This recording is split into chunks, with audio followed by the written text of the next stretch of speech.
Sure enough. And I the prettiest. Sure enough. Am I the baddest mofo low down around this town? Sure enough. But who am I? Sure enough. Who am I? Sure enough. I can't hear you. Sure enough. Can you dig it, nigga? Sucker!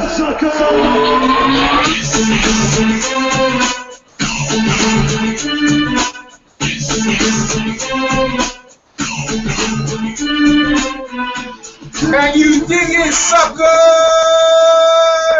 How you doing, fight fans? EJ Boxing Live here. Another Wednesday night prediction hangout with some of the best guys here on YouTube. We have Gus making his debut here on EJ's Boxing, and from the Boxing Voice. We also have Nalta. You don't know to knows all the lightweights, and we have got Miguel. Miguel's been dying to come over, so we can have a great hangout, and we're gonna start in with some of the biggest fights coming this weekend. Now it's gonna start from Friday, and I'm gonna continue from the Saturdays. So Nalta, how you doing, Nalta? Actually, before I start, how you doing, you guys? Everyone good? How's everyone doing? Yeah, man, I'm doing good. Everyone doing good? All right, cool. Now to unmute you. Hey, Gus, you want to put your camera back off unless you want to be on TV live for everyone to see you. You press your camera, man. Press your camera icon to go back and turn your camera off. There you go. You want to turn it back off, man. Hey, unmute Miguel. Yo. Yeah. All right, cool. Gus, will you sort yourself with your camera unless you want to be on camera for everyone? So, Nalta. Yes. What you saying, mate? Yeah, do you want to do from Friday? There you go, Gus. Got it. There you go. Good man. Yeah, go ahead. Go ahead. Right? Yeah? You can hear me okay? It's a bit low. How come it's so low? Hold on a second. You see Miguel? Gus. How about now? Yeah, there you go. That's better. Better? Yeah, much better. All right. Yeah, I was trying to change it. I was trying to change up sources here. Nah, man. So on Friday from Indio, California, we got on Estrella TV as well as ringtvlive.com. They live stream it. I believe at 7 p.m. is when they start. We got welterweight prospect Antonio Orozco, undefeated. He defeated Emmanuel Taylor in his last fight, going up against Miguel Acosta, who some people might remember from when he fought Brandon Bam Bam Rios. He rocked Rios early, eventually got stopped by him, but gave him a fight of the year contender. So Acosta versus Orozco, solid fight. And you want me to talk about that one a little bit, or do you want me to? Yeah. Go talk about it. Unless anyone else knows about that. I don't know about these guys here. So you give us your take on that fight. Go ahead. Well, I mean, Orozco should get the job done. Acosta really isn't quite as good as what's his name? Emmanuel Taylor was. He's a scrappy guy. He's got quick hands and everything, and he's a fair boxer, but a little bit more of a brawler, which should play into Orozco's hands. Orozco, being more a little of a boxer puncher, and I mean it should be a okay fight for the first couple of rounds, but I'd expect Orozco to take him out with a stoppage, probably mid to late rounds. Okay, cool. Go to the next fight then. And then we got Andrew Cancio versus Hugo Cazares at super featherweight, I believe. Cancio is an undefeated prospect for Golden Boy again at super featherweight. Hugo Cazares, incidentally, is a former world champion at 108 and 115 pounds. And so he's fighting Cancio at 130. He actually fought Carl Frampton, what was that, about a year and a half ago at 122, got knocked out by Frampton. Yeah. And he got knocked out early, so, I mean, Cancio should be able to take care of business because Cazares is fighting way above his natural weight class, which should be probably 112, 115. He should be trying to mix it up with Gonzalez and Inoue and them, but he's getting paid, I guess. So we'll see how he does against Cancio, but Cancio should take care of business there too. No, Gus, you know a bit about that fight? Do you want to do a prediction on that? Yeah, that fight, Nelta, if I'm not mistaken, that fight's at welterweight, yeah? No, well, listed as welterweight on Ring. I'm not sure why, but I know Cancio's last 4 or 5 fights have been a super feather. So Ring Magazine sometimes they don't update it. So on ESPN it listed as a featherweight fight, but I think it'll probably be at 130. Yeah, I thought it was at super featherweight maximum. No way can be at 147. Yeah, man. If it was at 147, Kazan is going to be coming in there with a spare tire and freaking some. He's gonna go in there looking like Areola, man. Gus, you want to do your prediction on that? Yeah, I mean, I saw the fight with Carl Frampton. I think it was in Belfast a little while ago, and yeah, it was a pretty easy fight for Frampton. He seemed to almost walk him down, predominantly headshots, and it pretty much took him out. His punch resistance wasn't there in that fight, so yeah, I mean, I haven't seen much of sort of Andrew. Was it Canancio? Cancio. Cancio. Yeah. He's southpaw. He's orthodox. He's Orthodox. Golden Boy prospect. Yeah. His only losses are to good fighters though. I mean, and they're all close decisions. Ronnie Rios and Rocky Juarez, or not Rocky Juarez. He beat Rocky Juarez, and he also beat Rene Alvarado. So he has a couple pretty good wins under his belt too. Cool. Gus, give your prediction and who you got winning and why? I'd say Canancio definitely within 10. I'd say probably within 5. Cool. No problem. Miguel, you wanna drop on the car? I don't know nothing about these fights. Yeah. Go ahead, Miguel. I stay neutral on that one. I don't know that very much. That's what I'm saying. Either. So Yeah, I'm working on it. I got the encyclopedia on Nota helping me out on that. Yeah, that's why I'm listening. I've got Gus straight away in that one. You got me on that one. All right, now so go to the next one then, man. Nelta, just very quickly, when did he fight Brandon Rios? Was that before the Alvarado fight? The first. Was that fight? Yeah, even that was a while ago. That was probably like 2010 maybe when they fought Acosta versus Rios. It was a while ago. Was that fight at light welter, or was it because was at Rios lightweight. moved? Was it? I think it was just after the Cuban, wasn't it? Richard De Pruil. No, it was before that. Before that, okay. Was that Acosta 140 was Nelson? really like one of his first. No, it was at 135. Oh, That's 135. when he was That's when That Rios was- was undefeated. Yeah. Yeah. And see, Acosta was the champion at that time. Cool. All right. Don't want to procrastinate. Well, on to the next one. Nato. Well, like I mentioned before, we Orozco versus Acosta. Orozco should be able to knock Acosta out, I think, in the mid rounds. Acosta's been on a pretty nasty losing streak for the last couple of years. So even though he's been pretty good in the past, it doesn't look like boxing is first and foremost on his schedule. So if anything, I'd say Orozco probably takes him out. Cool. Anyone else know about these guys and these guys? No, I guess not, man. On to the next one. Orozco, definitely for me as well. Oh, go ahead, Nato. Go ahead, Gus. Go ahead. You know about them? You know about these two fighters? Yeah. Acosta, I think he's lost 3 of his last 6. He's on the downward spiral now, so Orozco, I think, pretty comfortably as well. I'd say within, what is it, a 10-round fight? It's pretty heavy-handed, so I'd say pretty early stoppage. Mm-hmm. Yeah. Cool, man. Well, we're gonna find out if we can help. Go ahead, Nato. On the on the Showtime side on Friday, we got a few fights. We got Regis Prograis. I'm not sure if I'm saying that correctly, versus Aaron Herrera at light welterweight.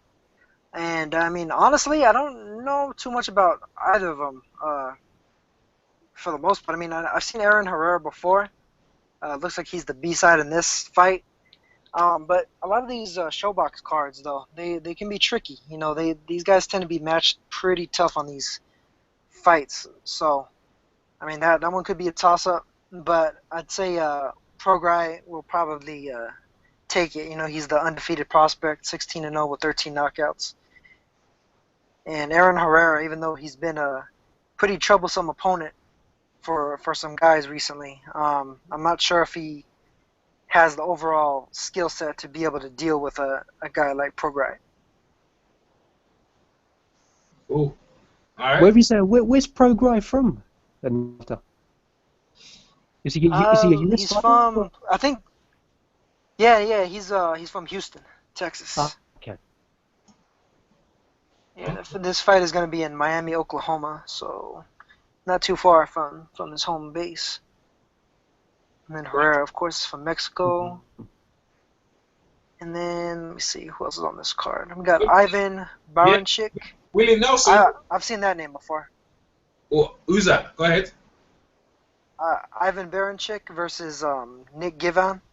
I haven't seen Nick Givan before, but I've seen Baranchik before. He's pretty good. He's one of these guys, I believe, from Eastern Europe, who's heavy-handed, strong fighter, and yeah, I was right. He's from Russia. He lives in Brooklyn now, though, and he's fighting against Nicholas Givhan. But it looks like both of them are undefeated, though. Baranchik is 9-0 with 8 knockouts. Givhan is 16-0-1 with 10 knockouts. So that'll probably be a pretty solid fight between those two. Probably evenly matched. I haven't seen Givhan before, to be honest, but I have seen Baranchik. Baranchik is a very heavy-handed puncher. But like I said, with these showbox cards, a lot of these guys tend to be matched pretty even. So this one could be a toss-up. That one could be one of these hectic type fights, kind of like we saw a couple weeks ago on the showbox card, where all the fights were really good. Yeah.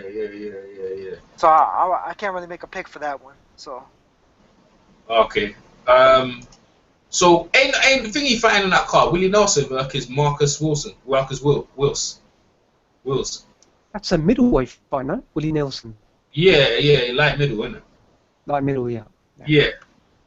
I see it on Ring Magazine. It's there now, so you see it. It's on the showback card, right? The one in Miami. Yeah, hold on. Let me switch back over. Because I didn't even know that. Yeah, Willie Nelson versus Marcus Willis. Yeah, there it is. All right. Yeah, it wasn't sure. Yeah, that's what I'm at. Yeah, because when I that one day, I'm trying to bring up but I'm looking on BoxRec, and I'm trying to see. There's a 10-rounder fight in the junior middleweight division, and it's also on the Showtime card. I'm trying to see because the last time. It looks like Marcus Willis must have pulled out or something because he's not listed as the opponent anymore. Yeah, that's what. Who's listed as the opponent now? Yeah, they listed as Jonathan Batista from the Dominican Republic. This guy has about 8 losses. So I think he should probably be pretty easy work for Willie Nelson because he got knocked out in the first round in his last fight. So. Yeah, Willie Nelson, he got knocked down against Tony Harrison. That was up on that. Tony Harrison from Detroit. That was a good fight. That's that hard-hitting guy, right? Willie Nelson. Yeah. He ain't fought last time. That was in 2000. That was in 2015, bro. So he in like March last year. Yeah, last year. Yeah, it's quite some time. He took Harry's undefeated record, right? Yeah, he did. Yeah, Harrison. Yeah, he did. Harrison lost recently again, didn't he? Did he lose recently again? No, he won. No, he won. No. Quite recently, yeah. Yeah, Tony Harrison won by knockout. I can tell you right now, I'm Willie Nelson by stoppage. That's my first prediction right now. What you say, Miguel? Me too. I got Willie Nelson. Me and Miguel know that much, bro. That's what I can. Yeah, I think Willie Nelson has a lot of early stoppages within the first 3 rounds, so that could be a good prediction. Yeah, I think so. What you got, Gus? You got it as well? Yeah. Yeah? Good.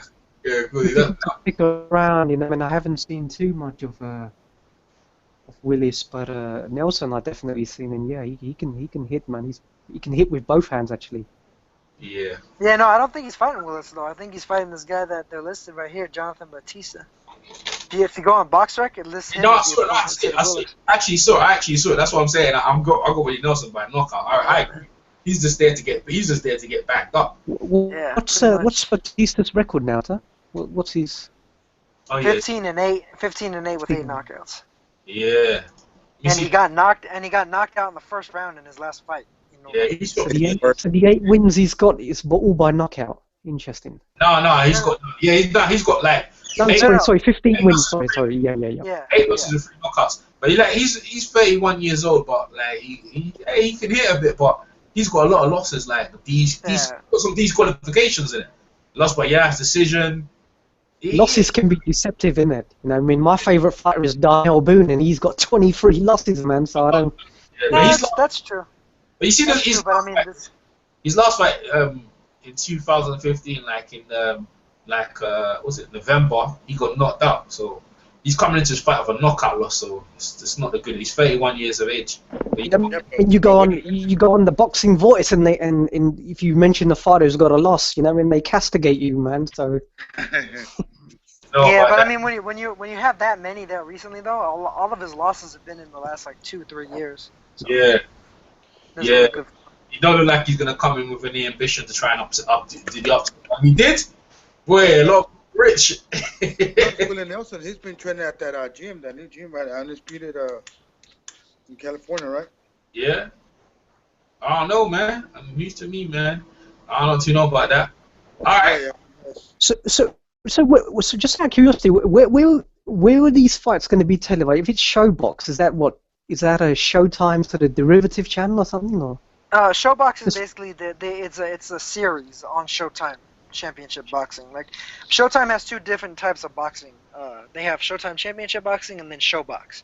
Showbox is like for the prospects mostly, and then Showtime Championship Boxing is for like the guys that are the big names. But yeah, they're both on Showtime though. Cool. Hey, move on to the next. Let's go. Let's keep it rolling. What we got? Anything else? We've got some fights in London, but I don't know these guys' names. So we've got Danny Butler and what's it? Gary Corcoran. Yeah, I don't know these guys. I don't know if I don't know if Me either. Oh hey, my boy Jones Jr. is fighting again. There's a guy named Boy Jones Jr. who fights out of England. Was he fighting? Yeah, I don't know. Is he fighting on a London card, right? Yeah, he's fighting on that card. Shit. Hey, he already did. He knocked this guy out. You guys know. You guys from America know something like that. I wouldn't even know that guy. I like this guy Tom Baker versus Jack Morris. I don't know who he is. I don't know none of these guys, man. I don't know. It's in London, but he hasn't really specified where. Is it the York or wherever? And he got last fight in Thailand. I know Nata can pronounce these names. I'd rather leave it to Nata. Nata, it's a bantamweight contest. You see that now? On the I'm looking for it. Hold on. underneath the London one. Oh yes, Sanganan Sitaitsong versus Eric Panza. See how now it just rolls it off easy. Yeah, it's a 12 round fight in the bantamweight division. Do you know anything about them fighters, Nata? I'd have let me bring up the box rec right quick and try and refresh my memory. Well, mainly because the fighters from Thailand, a lot of people don't realize is they change their names a lot. Really? Did they change yeah, their because their first name is their birth name, but the last name is usually whoever promotes them. Oh, okay. So that's why you'll get guys named like 3K Battery and fucking Krating Dang Gym and shit like that, because Krating Dang is an energy drink. That's the stuff that Red Bull was created based off of. So What is like it? that's basically over there. It'd be like Gennady Golovkin calling himself Gennady Apple Watch. You know what I mean? It's like they take on the name of their What is it? It's a respect thing. sponsor. Is it a respect thing? Is it out of respect? Is that what Well, it is?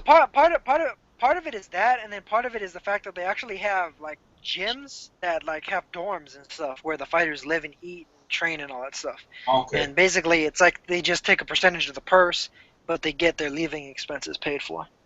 Cool.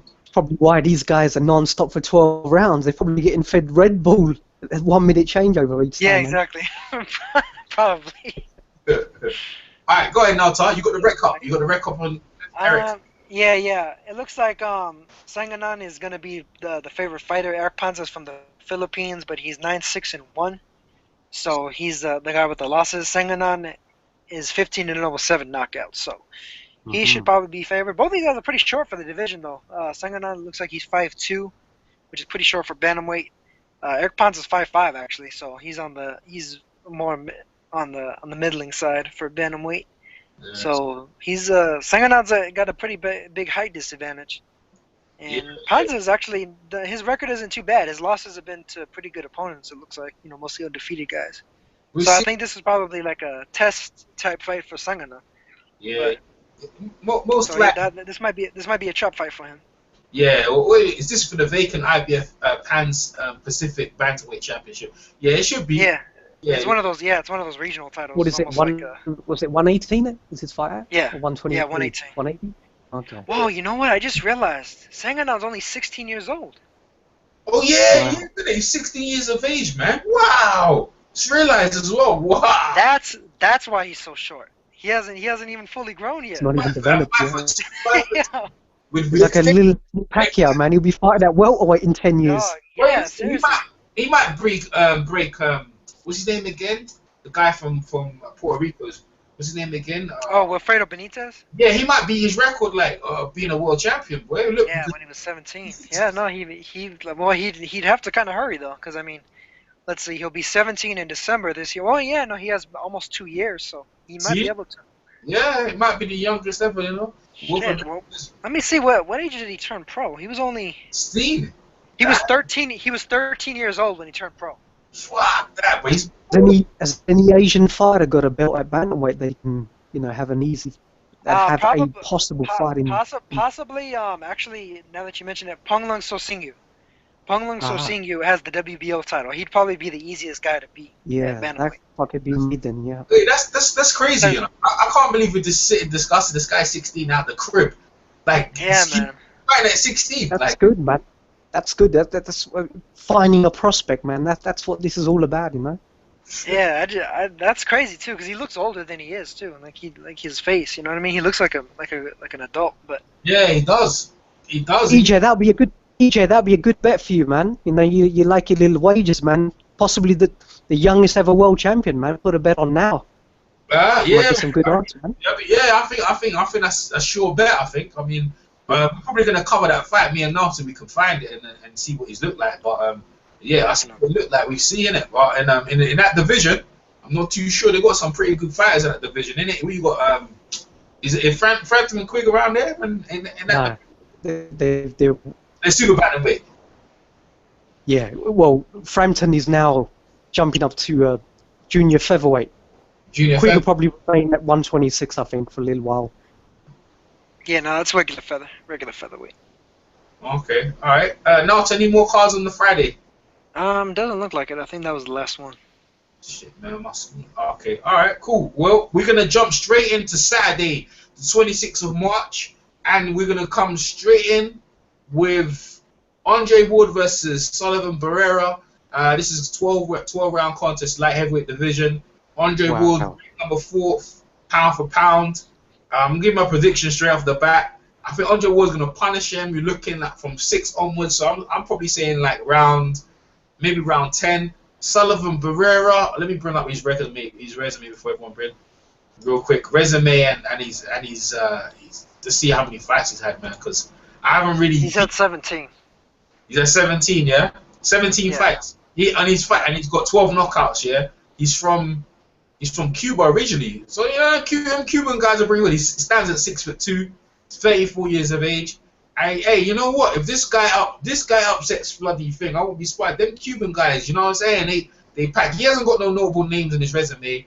He's got a couple. Yeah, this is a big step up for him. Oh, he's got the last guy actually. What's his name? Carl Marat. I know Carl Marat. Yeah, Marat. Yeah, I think Hopkins fought him as well. And he's got Jeff Lacey as well. He's actually got Jeff Lacey in his resume. Yeah, That's beaten Jeff. Yeah. Jeff Lacey as well. So he's actually, he's been quite active. He's been more active than Ward, obviously.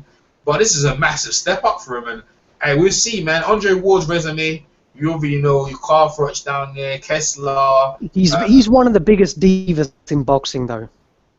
We're gonna get into it anyway. When you read, discuss it. No, you know what I mean? How can somebody acquire a pound per pound ranking fighting at a weight he's never fought at and fighting, let's face it, a super middleweight at a catch weight who never even made that weight, and he acquires a pound per pound ranking for based on something he did 4 years ago? You know, that to me it's a travesty. Well, that's the thing. You know, generally with was Edwin Rodriguez. He's a deep guy. Edwin Rodriguez.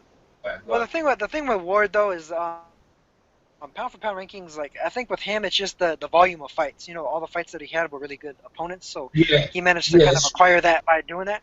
And then the other thing was, I think even though Ward hasn't been very active the last few years, a lot of the guys who were pound for pound in theory, a lot of them took losses or it's like between Pacquiao, Bradley, and Marquez. You know, they beat each other and then they lost to each other, so that kind of hurts all three of them in the pound for pound rankings. Then you have Vladimir Klitschko, who just lost to Fury, so that drops him off the pound for pound rankings. And then you have Rigondeaux, who hasn't been active himself, so that kind of hurts him in the pound for pound rankings. So it's like it all kind of evens out. You know what I mean? So it's one of Yeah, those things yeah. where there hasn't been a lot of fighters that have been just doing otherworldly things and then staying unbeaten essentially. So I mean, I think that's benefited Ward a lot. beating Paul Apart Smith. from like Gonzalez, has been fighting a lot in it and staying Yeah, undefeated. he's really the one of the few guys that has been I consistent. mean, stopping Paul Smith, like to us in the UK, we've seen him get stopped by James DeGale and George Grove, obviously. But Paul Smith, going 20 something, 22, 24 rounds with Arthur Abrams was fairly He quite. won the first fight. I think he won the first fight There you in go. Germany. Look, this is what I'm saying. So Andre Ward, Yeah, I thought he did too. so Andre Ward having him on his resume he's both trying to say that justifies the pound for pound, but a Chad Dawson, also Sato Obika, who later on became a world champion. Arthur Abrams still dominating right now. He's got how many defenses in the two-weight champion? It's pretty good. Carl Froch as well. We all what Carl Froch did. Well, and I mean, we're the he's right. He's not like he's ranked number 1. He's ranked number 4. yeah. Well, yeah, where the ring has him, I think is pretty good. I think number 4 is pretty fair. And the thing is, like you said, Gus, coming off a layoff, where he's not straight taking a nobody, coming against undefeated guy who's up and coming. It's a pretty decent guy. I mean, he could have took an easy step up, but this might be a very hard fight. A lot of people predicting a hard fight, but me, like I said, I'm looking like round 10, like stoppage. So Andre Ward's record, 28 wins with 50 knockouts. Obviously, he's undefeated, no losses, no draws. Olympic gold medalist as well. I mean, it says it all. And he's 32 years of age. Sullivan Barrera. Only Darnell Boone, I think, was the closest to beating him. Almost knocked him out. See, there you go. Sullivan Barrera, on the other hand, is 34 years old, but like I said, he was in bad. I don't know whether you recall that fight, but Ward was in bad trouble in the 5th, all over on the floor, almost got counted out. Yeah, it was an uppercut that really hurt him bad. Okay, hey, I'm gonna just go around the panel then. So straight when we go with Gus then. Gus, what's your prediction on that fight, mate?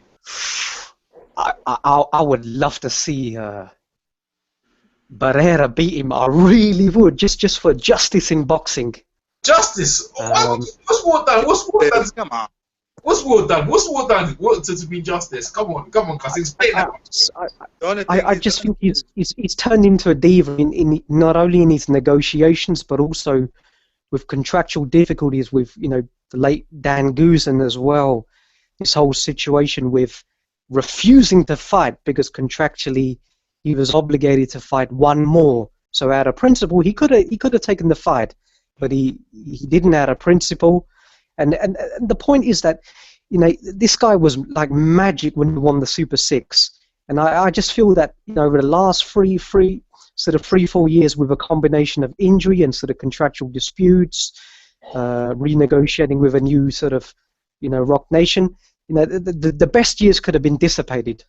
And it is sad when a boxer almost throws away, his career in his prime, just out of something that he's done so in the past, and hence he feels he can dictate negotiations or whatever else. So I personally I don't like that, but I'm not dissuading from his talent and his achievements in the past, but this is 2016. This is not 2012.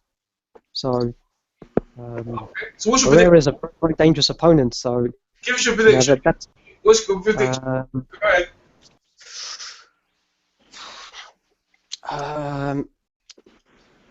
You got Barrera. I think Ward. I think it'd be a pretty ugly fight. I think Ward would probably outpoint him. Okay, unanimous decision or split decision? What? Probably unanimous. Okay, cool. Hey, go ahead, Miguel. I got Ward easy. Not easy. I'm talking about easy. I'm talking about easy far as dominating. I think he's gonna get him in the later rounds, probably in the 8th round. He's gonna stop. He's gonna stop. And this is the problem I have with Ward. I do agree with Gus what he's saying about him not being active as much. That's why I gave him shit in the past for not being active. You know what I mean? But at the end of the day, you can't take the talent away from him. He was born with that talent. Let's be fair.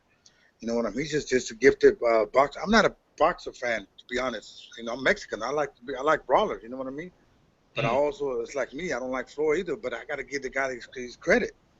He's one of the best in his era. You know what I'm saying? No matter what, because nobody's not been able to beat this guy. Same thing, Ward. I got to give the guy his credit. You know what I mean? Jose Luis Castillo beat him, but he never got the decision. So He never beat him. definitely beat him by 4 rounds. Emmanuel Stewart was. black and white camp. Emmanuel Stewart was scoring that fight, and he had him by 4, and I had him by 4. I was Hell, we like, can say that about Manny Pacquiao. was that Marcus beat him. was that? We can say the same thing about Manny Pacquiao against Marcus. I think he won the third fight. Was it the third fight? Well, man, Most people do. Second one? Nah, You see what I'm saying?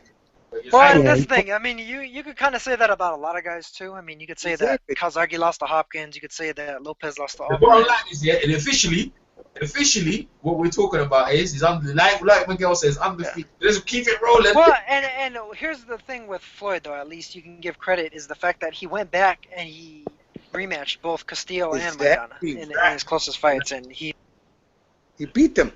Yeah, exactly. But you know what? Exactly. Hey, so Miguel, So I got Warren. I got Warren. He's gonna beat him. I think, and the reason I think he's gonna beat him, I don't think he's as stronger than Barrera. I just think he's smarter. Yeah, you're smart. Smarter boxer. I think he's gonna. I think what he's gonna do, he's gonna jab, and when he sees danger inside, he's gonna clinch. Like he's always done. You know, y'all seen. I'm like, yeah, I'm not a fan of clinching. I hate it. Dude, But really? he's gonna do whatever it takes to win the fight. And like again, in black and white, that's all that counts. A win is a win. And I think he's gonna get Beretta frustrated like he's done everybody else. You know, as far as Ward, and he's gonna end up beating him. You know, punch him, grabbing. You know, pushing. There might be some dirty moves in there. You never know. You know, but he's gonna beat him. And at the end of the day, he's gonna let his guard down. He's gonna end up knocking him out. That's my prediction. Cool. All right, go ahead. Go ahead. Cool, man. Round 8, good. Round 8. Nota, go ahead, Nota.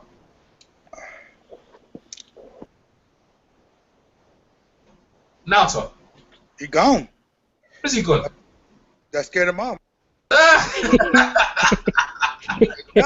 he's got to get he's got to get some more wool or some Red Bull or something, man. Yeah. All right, Nota. So that was missing in that one. I think now just done the Friday one. He's disappeared.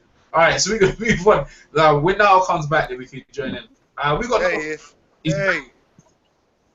Now he's back. Yeah, there you go. That's what I'm saying. After you said that, you're right, Gus. You probably went for some water. What up, now, Tom? Yeah, sorry about that, man. I got a phone call and I was on my damn cell phone. What do you call it? Let me see. Ward Barrera. I think Barrera. I think this actually could be a tricky fight for Ward because I think Gus brought up a good point. The thing is, Andre Ward has been out so long. I mean, regardless of the Paul Smith fight, that he may have left a little bit of his prime behind, potentially, very potentially. Although I did think he looked really good in the Paul Smith fight. I thought he looked strong.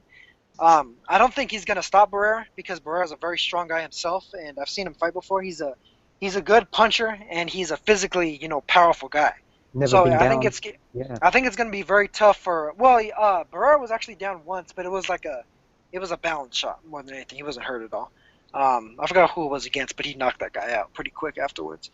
But the thing is, Ward, I don't think is necessarily the type of puncher that's going to be able to really hurt Barrera. Barrera, I think to knock somebody like him out, you have to really be hammering him. And I don't see really Ward doing that. I think Ward is probably going to have to use all of his skills, to be honest with you. I think Barrera is a good fighter. I think he's skilled. I think he's a powerful enough guy that Ward's going to have to be on his P's and Q's. And he's going to have to be, tricky and use every technique that's available to him, including some of the ones that brush the line of fairness of the rules and everything. And who knows, maybe that'll bring up the dog and Barrera too, because Barrera, I've seen him get fouled in the past too, and he'll retaliate. So it'll be pretty interesting. I'd say Ward probably beats him by a fairly close decision, unanimous, but close. See, there you go. So you and Gus got the same. So we got other fight on the undercard of that in Oakland, California on HBO. So Ward's going back home. What's it? Joseph Diaz versus Jason Vale. That's a featherweight. Velis. Yeah, Jason. Yeah, that's gonna be a good fight. A very solid fight. It's a step up for Diaz. Jason Velez, of course. He fought Yevgeny Gradovich, got a draw against him, and then he most recently fought. Who was it that he fought? That was for the IBF, wasn't it? Granovich, Velez and Granovich. Yeah, no, that was for the IBF title, and it wound up being a split draw. And then he most recently fought against Ronnie Rios, who's another one of Golden Boy's prospects, alongside Jojo Diaz. Ronnie Rios beat him. So considering Rios beat Velez, I think Jojo Diaz should be able to beat him as well. Jojo Diaz is really a better boxer, in my opinion, than Ronnie Rios. He's a southpaw. He's slick. He's quick, and he's really good on the inside and outside. I didn't used to really think as much of him because I thought he got hit a little too easy. I thought he left his hands down a little too much. But I think he's developed pretty well the last couple of years. He's increased his defense quite a bit, and I think he should be able to handily outbox Jason Velez. If not even possibly stop him. I mean, his power was looking pretty on point his last couple of fights, too. Cool. Well, you got prediction. Yeah, that's your prediction. Gus, you want to do a prediction on that one as well? Yeah, you know, Velez is a good fighter. I like. I mean, I certainly liked him against Granovich because what he did in that fight, what impressed me was that he was. Granovich is a pressure fighter, and he was throwing a lot of punches, both from the inside and outside. And Velez in that fight actually showed really good defense. He was slipping and sliding the punch as well, and he was actually countering with his left back on the ropes pretty well. So he's got that ability to fight on the back foot if he's under significant pressure. So,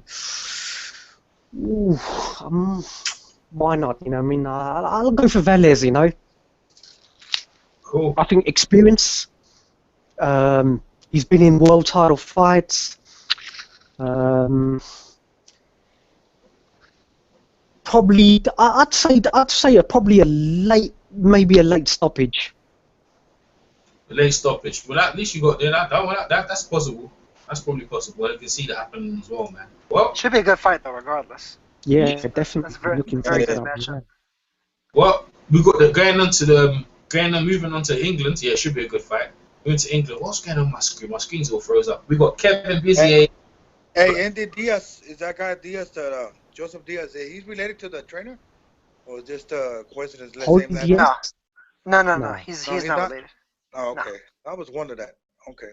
All right, we got so the main event in Sheffield, England, Sky Sports, live on Sky Sports over in the UK. I'll go through. I would do the undercard, but I just might go straight to the main event. Kell Brook versus Kevin Bizier for the IBF Welterweight Championship, scheduled for 12 rounds.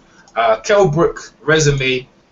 He's got a pretty good resume, but the only notable name to me is obviously Sean Porter. But I like the Shevchenko win and the Carson Jones fights. They were pretty good. Matthew Hatton, you know, Love Undo was good. You know, that's a pretty good win.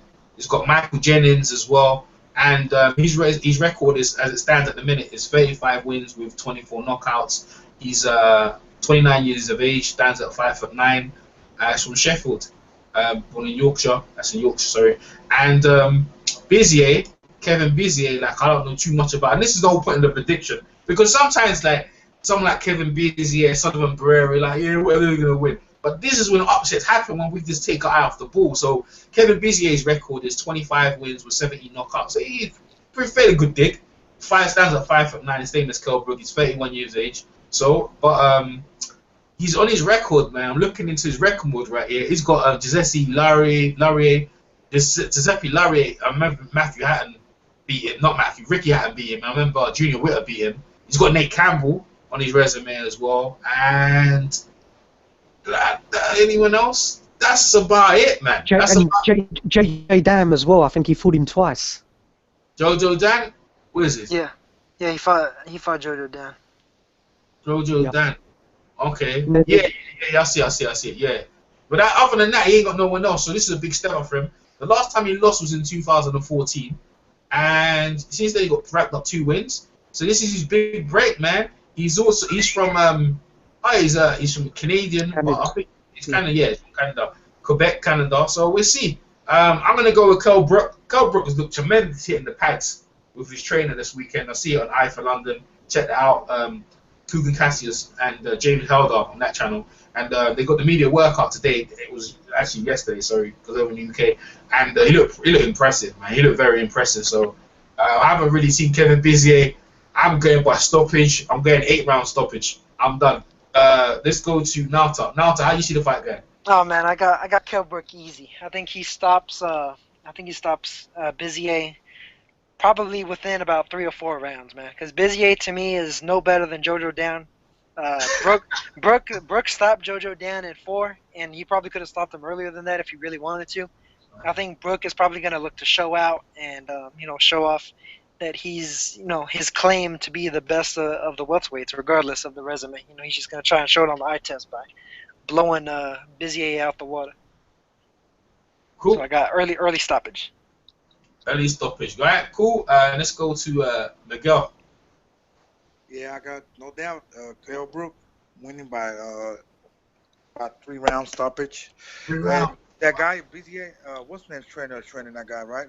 David Lemieux's trainer. I thought I saw him doing bad work, right? Yeah, you're right. Yeah. Yeah, I seen that. Okay, yeah, I got Kell Brook, easy.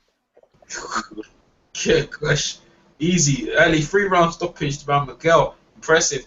Gus, give us your take, my man. Yeah, you know, I mean, a lot of criticism towards Kell Brook, but people got to realise, I mean, BCA is mandatory, is the IBF rank #1. You know, the IBF, if you don't fight your mandatory, they'll strip you of your title. They'll strip you. He's what can he do? You know, I mean, if he's got to negotiate a big fight in the summer, and this is a make or break fight, he's got to win. He's got to be extremely impressive if he wants to take on some of the bigger dogs or even jump up. So, I think Brook, it's interesting he's fighting somebody the same height because he's physically quite an imposing welterweight. So, but he's not only is he big, he's strong. He can hit the body. He fights very, very good mid-range. I'd say within 5, probably. Yeah, I'd say a knockout 5. Well, everyone's predicted knockouts on the panel, so we'll have to see, man. You guys listening in the chat, leave your prediction in the side. Yeah, like it's quite quiet this week. I don't know why, but we'll see how that fight goes on, man. Also on the card, we got Luke Campbell versus Gary Sykes. 12 round the lightweight. Now, Luke Campbell, his last fight, he lost to the French guy, and I'll tell you what, yeah, I was at the press conference the whole week, and no one gave the French guy. They just normally thought Lucas was going to win this fight, and he got beat and stopped. So coming that he's getting trained by Guillermo Rigondeaux's trainer, the Cuban guy who actually trained Miguel Cotto before. So maybe so maybe this might help him in my release. So against Gary Sykes, let me bring Gary Sykes' record up because I don't know too much about Gary Sykes, man. He also trained Rusin Chagayev, didn't he, recently? Rigondeaux's trainer. Yeah, he's getting around, man. He's a good trainer. He was doing pretty well with Cotto. I used to like when he took over from Cotto. So Gary Sykes, his last loss was in 2012 to Terry Flanagan. So he's been around the block a bit. That was Gary Butlin. Yeah. But lost to Gary Butlin twice. And lost to Terry Flanagan. And his last fight with Liam Welsh. So, but in these fights, he's lost. Against Gary Butlin, the first time he got stopped, and the second one went to points. So he's been quite durable. The last time he'd been stopped in 2014 against Joe Craig. I don't even know who else for the vacant BBC super featherweight. So he's fought at featherweight, man. He's fought at featherweight to lightweight. I don't know if this guy's got a good resume. He's got what? He's actually got a good resume. You know, Liam Walsh is I rate him as an up-and-coming potential champion at lightweight. Very, very good. So if he's fought Flanagan and he's fought Walsh, then definitely he's got good pedigree coming into this fight. Split decision with him in 2012, but that was quite some time ago. And 2014, right? He's had one fight. Now he's had one in 2015 and one fight. So he's not been active. So he's not really been active at this point. I think Campbell's active. Just come off loss. I think Campbell will win this fight. I think I got Campbell by points. 12 round, unanimous decision for Campbell. Go ahead, Gus. Give your take on that one. Yeah, this is a very dangerous fight. I feel for Luke Campbell. You know, extremely highly rated prospect. You know, Olympic gold medalist at London 2012. Southpaw. He's pretty much got everything. Very, very big at weight as well. He can definitely move up 2 weights, no problem. No doubt he's looking to obviously rejuvenate his career, but Gary Sykes is a difficult opponent, I think. Could it be a potential upset again? 2 on the top for this. You think so? Ooh. Call it. If you got to call it. Put it out there, man. Yeah, why not? I'm gonna flip the script. Why not? You know, I'll go for Sykes outpointing him. Wow, that's big, man. But you know what? It's possible, man. If it's possible, it's very possible. So he would have had very, very good sparring with the Rigondeaux camp and that. So as well as he's past. A little bit of worry about his sort of a little bit of rustness as well, not sort of being out for a year. But I think he's a decent fighter, and the new sort of custodianship with the new trainers and that. Yeah, why not? Well, he's 6'3", man. So he's the tall guy for the weight, man. He's pretty tall, Yeah. man. See, what's the? Let's see what the USA guy's saying. No, so how do you see this fight going? I'd go with Campbell close. Sykes does look like he has a pretty good resume. I mean, he's only lost to pretty top-notch opponents, Yeah. and I mean, this is a potential trap, I guess, for Luke Campbell. I think with Campbell, since he lost his last fight, this isn't really necessarily a step back, but a sidestep. Nah, not at all. So- Yeah. So I'd say, and it's for the vacant Commonwealth title. So I mean, this guy has to be, at least fairly pretty Might be well vacant, ranked, yeah. because it seems like the Commonwealth and the BBBFC and all that stuff. The rankings tend to be pretty solid as far as when it comes to vacant titles, when it comes to the number 1 versus number 2 and stuff like that. So Sykes should be a pretty fair opponent. But I think Campbell should probably still be able to get him. I think he should be able to still get a close decision over somebody like a Sykes. But who knows? I mean, this guy may be rejuvenated after the layoff, or he may be rusty after the layoff, and then Campbell may be able to take advantage of that and stop him. But I'd go with the safe bet as Campbell by a fairly close decision. Cool. What do you think of him as a sort of a contender in the sort of lightweight division? Now, I mean, he's, as I said, he's very highly regarded in the UK. He's got a great amateur pedigree, touted as a future world champion. But lightweight for me is the toughest division out of all of them at the moment. Well, the thing about Luke Campbell is, the funny thing is, wasn't he a bantamweight in the amateurs? I'm not too sure, man. I'm pretty sure he was, because that's why I mean, he was extremely tall for that weight class as it was. Yeah, I'm looking it up right now. He won the gold Because medal. he won a silver medalist. He won a silver in the Worlds and gold in the Olympics. But gold in the Olympics was definitely lightweight, no? No, it was at Bantam. Was that Bantam? Yeah, it was at 125. Okay. Mm-hmm. So Wow. I mean, yeah, and that was with the same day weigh-in. So to me, that says that Luke Campbell was basically kind of benefiting from the fact that he was taller and naturally bigger than a lot of the guys in the amateurs. bully Now, them, see, yeah. in the pros, of course, you got to go 12 rounds as opposed to going 3. So if you're going to be draining yourself, you're not going to be able to have the stamina to go 12. So you're probably going to have to be moving up. So that's most likely why he's at lightweight now as a pro. But at the same time, you also give up that height and weight advantage relative to your opposition. So I mean, as you see with Gary Sykes, even though Sykes isn't a particularly tall lightweight, he's 5'8". He's only an inch shorter than Campbell. So whereas Campbell probably had a 3 or 4 inch advantage over most of his amateur opponents, he only maybe has a 1 or 2 inch advantage over his pro opponents. So I think that makes a big difference for him, especially for somebody like him who, for his style, he tends to to kind of pot shot and move a little bit and set up power shots. He's trying to set up one shot knockout type power shots.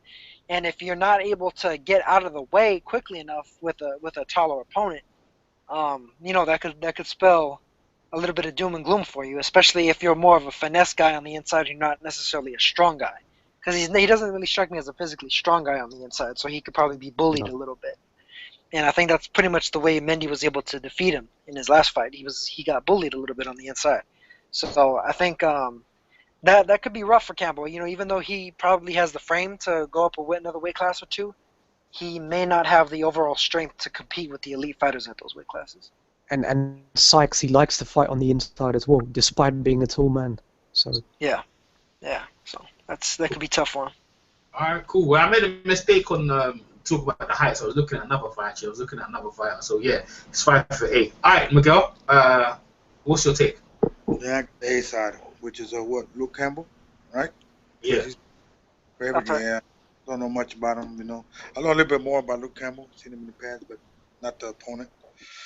Yeah, I'll take Luke Campbell. Maybe about the season on that one. Hey, I was gonna ask y'all. I was going through BoxRec right now. Hell, they got pound to pound. They got Canelo as number 1. On BoxRec? Yes, is that correct? I don't know. Maybe. Yeah, I guess. I mean, The Well, the fuck? thing with BoxRec is that they just computerize all that stuff, so it's one of those things where if you beat guys that have really good past records and stuff like that, you'll get highly ranked regardless. Hey, So man. I met some Kinda guys crazy from 'cause Boxrec when I went to. Hey, and that's crazy because they got Tyson Fury as a second. I think Tyson Fury should be first. He beat Klitschko. You know what I mean?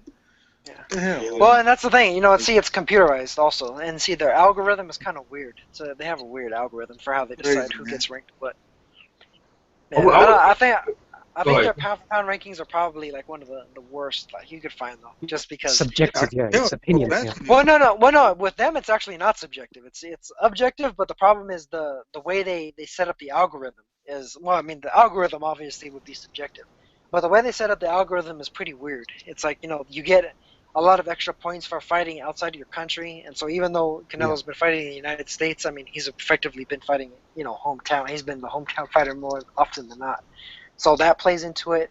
And then also the fact that like whatever weight class you started, that gives you extra points for if They should you move up.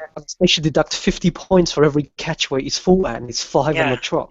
And seeing they don't take things like that into account. They don't take catch weights into account. They don't take the weight class of the opponent into account. There's a lot of stuff that doesn't really get taken into account with regard to the way they computerize stuff. That's why when it comes to computerized rankings, I think the IBO actually has the gold standard. Yeah, a lot of people really invest into the IBO in terms of their. Well, I think theirs is really the most legitimate because it's pretty much just wins and losses, who beat who, and then how you beat them, and it's pretty straightforward. Yeah, man, let's all campaign for the IBO replacing the WBC. I mean, it'd be nice to see them replace all the belts, really. Yeah, I'd be happy if it went back to a Ring Magazine one belt. Yeah, I mean, same here. But the thing is, about boxing's all about like trying to make money. Like, the thing is, that people fight for money, innit? So when all these belts and stuff like that, they get all the attention and stuff like that. Because remember before, gangsters used to win the belt, so it's also a money thing for them to make money and stuff like all these belts split.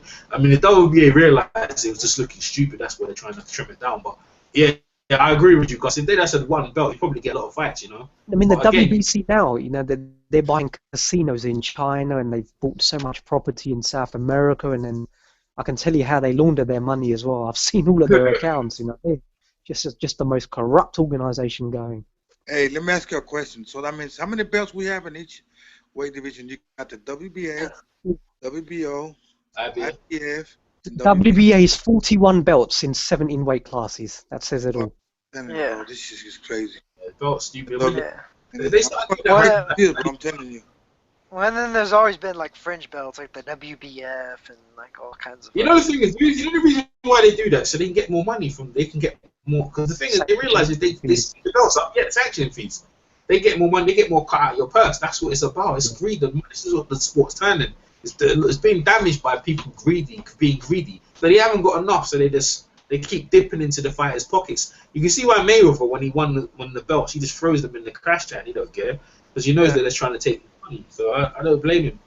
Yeah. So. Well, that's the thing that's kind of surprising to me is the reason why like the Association of Boxing Commissions didn't create their own belt. You know what I mean? Because I mean everybody goes off of the ABC rules, which is, the Association of Boxing Commissions. It includes every commission in the United States and worldwide. The U.S., the U.K., and Japan, Thailand, and so on and so forth. Yeah. But it doesn't seem like they really they push for that. So I mean, it's like back in the day, you used to have the New York State Athletic Commission World Championship. Yeah. Well, when New York when New York had, everyone used to gravitate to New York, but now it's in Vegas, and Vegas is. It's crazy. Hey, EJ, I got a question. Let me ask you this. See what do you think? Well, I guess everybody in the panel. Okay, do y'all really think if Canelo doesn't fight Triple G in September, will he get stripped? Honestly. No. No. Because of corruption. Yeah. Okay. Yeah. Well, I agree. Plus, technically, by the WBC's own rules, Golovkin shouldn't even be ranked. By their own rules, Golovkin should not be ranked because he's the champion in another belt. Exactly. Yeah. But he holds one of their belts, so he won the international belts or something like that. Yeah. Okay. He's got the IBO and he's got the IBF and the WBA Super World Championship. Jacobs has got the regular. Yeah. Right. Okay. And I agree they're corrupt. I'm sure that they're not the only ones corrupt. But here's my question now. Okay. he will not get stripped. And I know Canelo gets a lot of criticism, which he deserves a lot. I agree. But here I go again. When Floyd was the champ, how come he never did it? How come he was never forced to do his mandatory? That's what I don't get. He used to. Well, he used to. The main thing is they usually need to set up a mandatory to begin with, and Exactly. and then after that, But then Yeah, but Floyd, it wasn't Amir him, Khan was his mandatory for the man, and WBC for 2 years. And Thurman, right? Was it honestly, Keith Thurman it's too hard. as well? It's hard for me to remember exactly. But you got to think, the De La Hoya, when he was doing it, did he fight any Manchurians as well? I don't think he did either. I know, that's what I'm saying. See, I don't see, think. with the, But see that's the my point, WBC is an interesting one because you can actually you can actually negotiate directly with the WBC and they will accept step aside if you want to take on other opponents. That's okay within their rules, and their rule books Well, even and see, says that because I had a look at it. and we had mentioned like the lower weight classes before. The whole thing is like even at 105, the WBC hasn't enforced Wenhan Manayotin's mandatory in over 16 months. They only just barely created a mandatory challenger, and it's been almost 2 years now since he's actually fought a mandatory, since he won the belt. But this is what we're saying. Boxing's corrupt, isn't it? It's just corrupt. Well, and Yeah, Because if you look at what I'm talking Linares, about is just Jorge Linares now as well, because of his injury, they've given him a recess status as well. So whenever he's fit again, he can go back and fight for the WBC belt now. What, is his belt being stripped? Well, he basically can't defend against his mandatory, so he's no longer champion, but he's got a recess status. Yeah, so basically whenever he's fit, he can go back and he can fight for it. Yeah, he automatically gets a berth to fight for the championship. Yeah. What's Okay. his injury? Broken hand or something. I don't know, something like that. Who's his mandatory? Let me see. You know his He mandatory? was due to fight, You know what? It looks like it's Zlatikanen, the guy that beat Ricky Burns. Oh, is yeah, it? terrific fighter. Terrific fighter. Yeah. That would have been a good fight, wouldn't it? Would have been a good Yeah, fight. so innit? Zlatikanen No, will probably wind up fighting for the vacant against either. Well, Verdejo might wind up fighting for the vacant against him. I just He needs noticed to he's on fight. the vacant. But he needs to fight someone. Anyway, let's move on. Let's move on. So we've got coming. What's that? Chris Eubank is fighting, isn't it? This weekend too? Yeah, we're gonna get to it. On the card of the Sheffield card, Sky Sports over in UK, we've got and I'm glad it's not pay-per-view, by the way. I don't think I'll be paying that. It's not pay-per-view. Sorry for that, yeah. So on the undercard of that, we've got Dave Allen facing Richard Towers. And now I've looked on the bet. Dave Allen, they call him. What's it called? I think it's called the White Tyson. Isn't it? They call him. Is it called the White? No, it's called the White Rhino. Like on Box Records, it says to be announced. So I don't know if Richard Towers, but Richard Towers was supposed to be fighting him. If the fight is happening, be interesting. The White Rhino is a pretty decent fighter. Like he's been fighting. A lot of people have been talking about him as well, hyping him up as well. He's got a lot of knockouts on his resume. And it would have been a good fight for him to see. He stands at 6'4", he's 24 years of age. Richard Towers, on the other hand, lost his fight last fight. Last time I remember him fighting, been inactive against Lucas Brown. I don't know if he's fought since then. He's managed by Adam Booth. But I'll go with the White Rhino, man. David Allen, man. Dave Allen.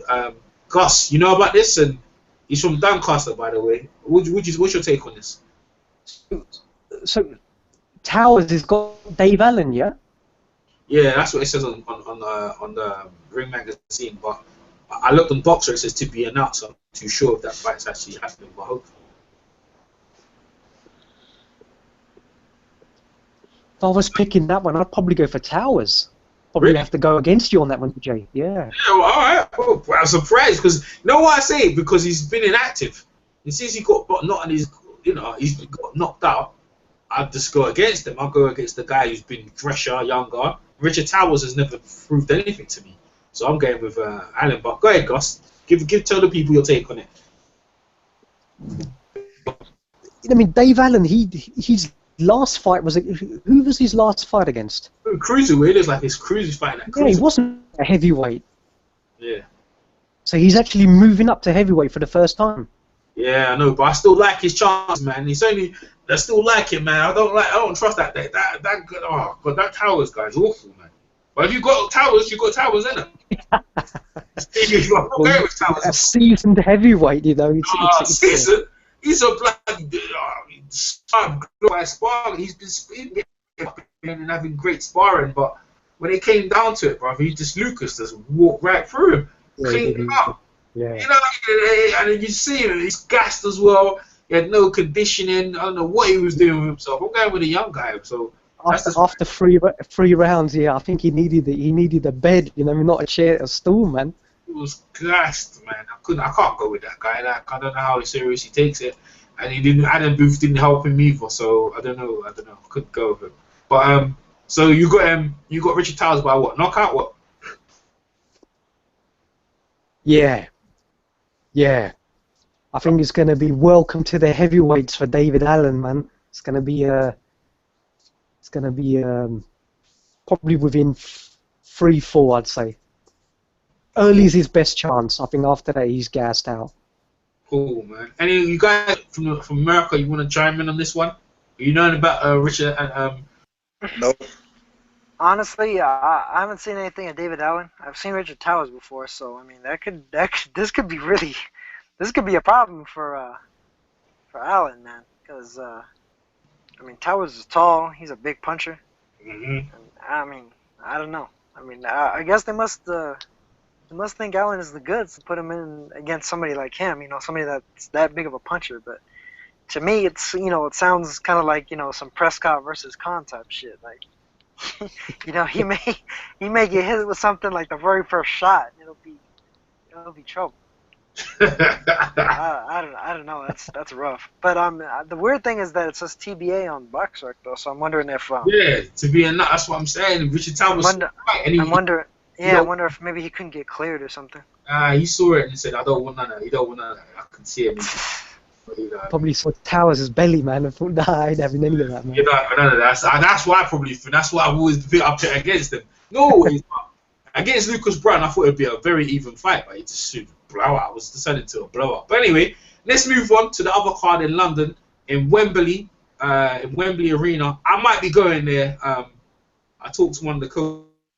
I might actually be going to that fight. So we've got Nick Blackwell defending his British middleweight belt against Chris Eubank Jr. Chris Eubank Jr. is ranked number 8th in England. So, boy, everyone's saying it's going to be. They're actually on the betting odds, yeah. They've actually got Chris Eubank as an underdog. Surprisingly, I was like, what? They've actually got him. He's not the favorite. They got the champion as the favorite actually to hold his belt, which is surprising me. I'm going to go by Eubank. Eubank be looking to stop him impressively, but as a good boxer is Blackwell, so it's not going to be easy. Yeah. Very good boxer. Very good. And but he was in a war with with Gary Ryder, not Gary Ryder. Thingy Ryder. John Ryder. John Ryder, yeah.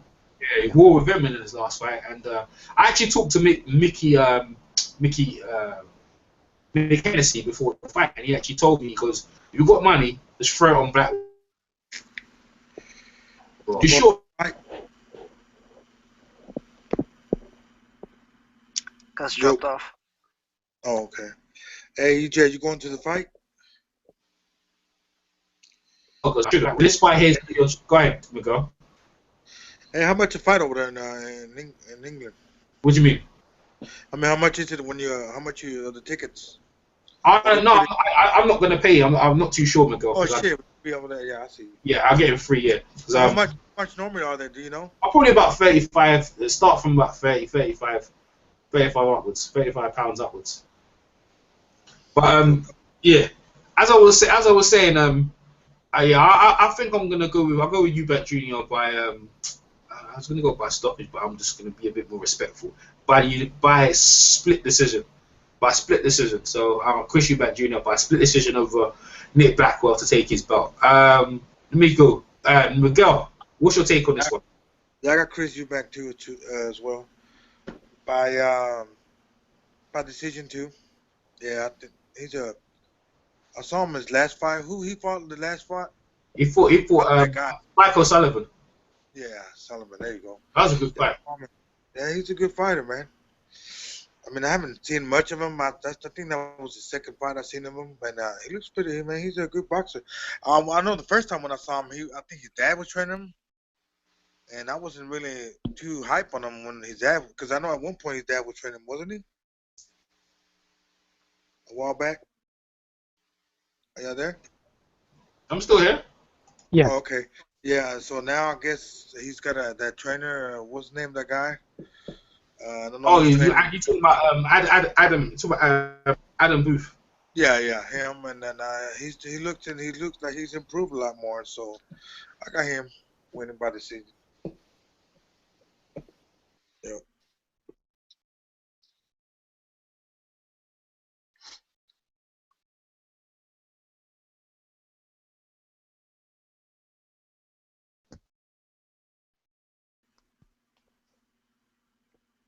Hello. Yes. Yeah.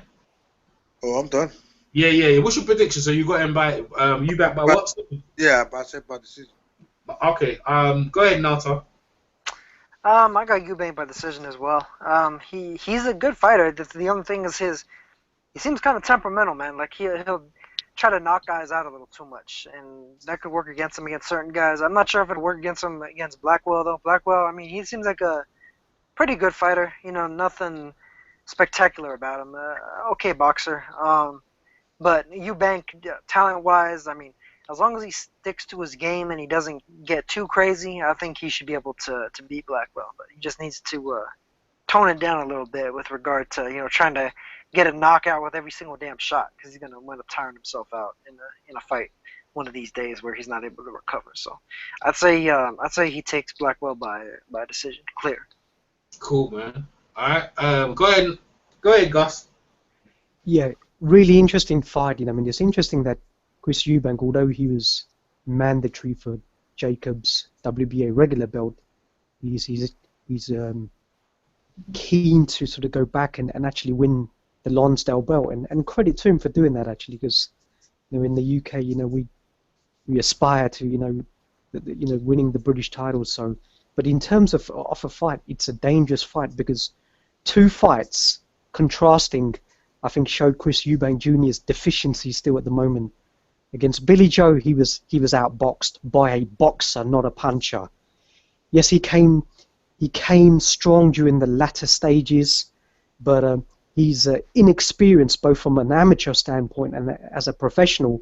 He couldn't handle a puncher on the move, and it showed his inability to actually land a punch on a moving target. And also in his last fight against Spike O'Sullivan, that was a toe-to-toe war at times. And during the exchanges, I think Chris Eubank Jr. actually came off second best. I thought Spike O'Sullivan actually hurt him a lot more.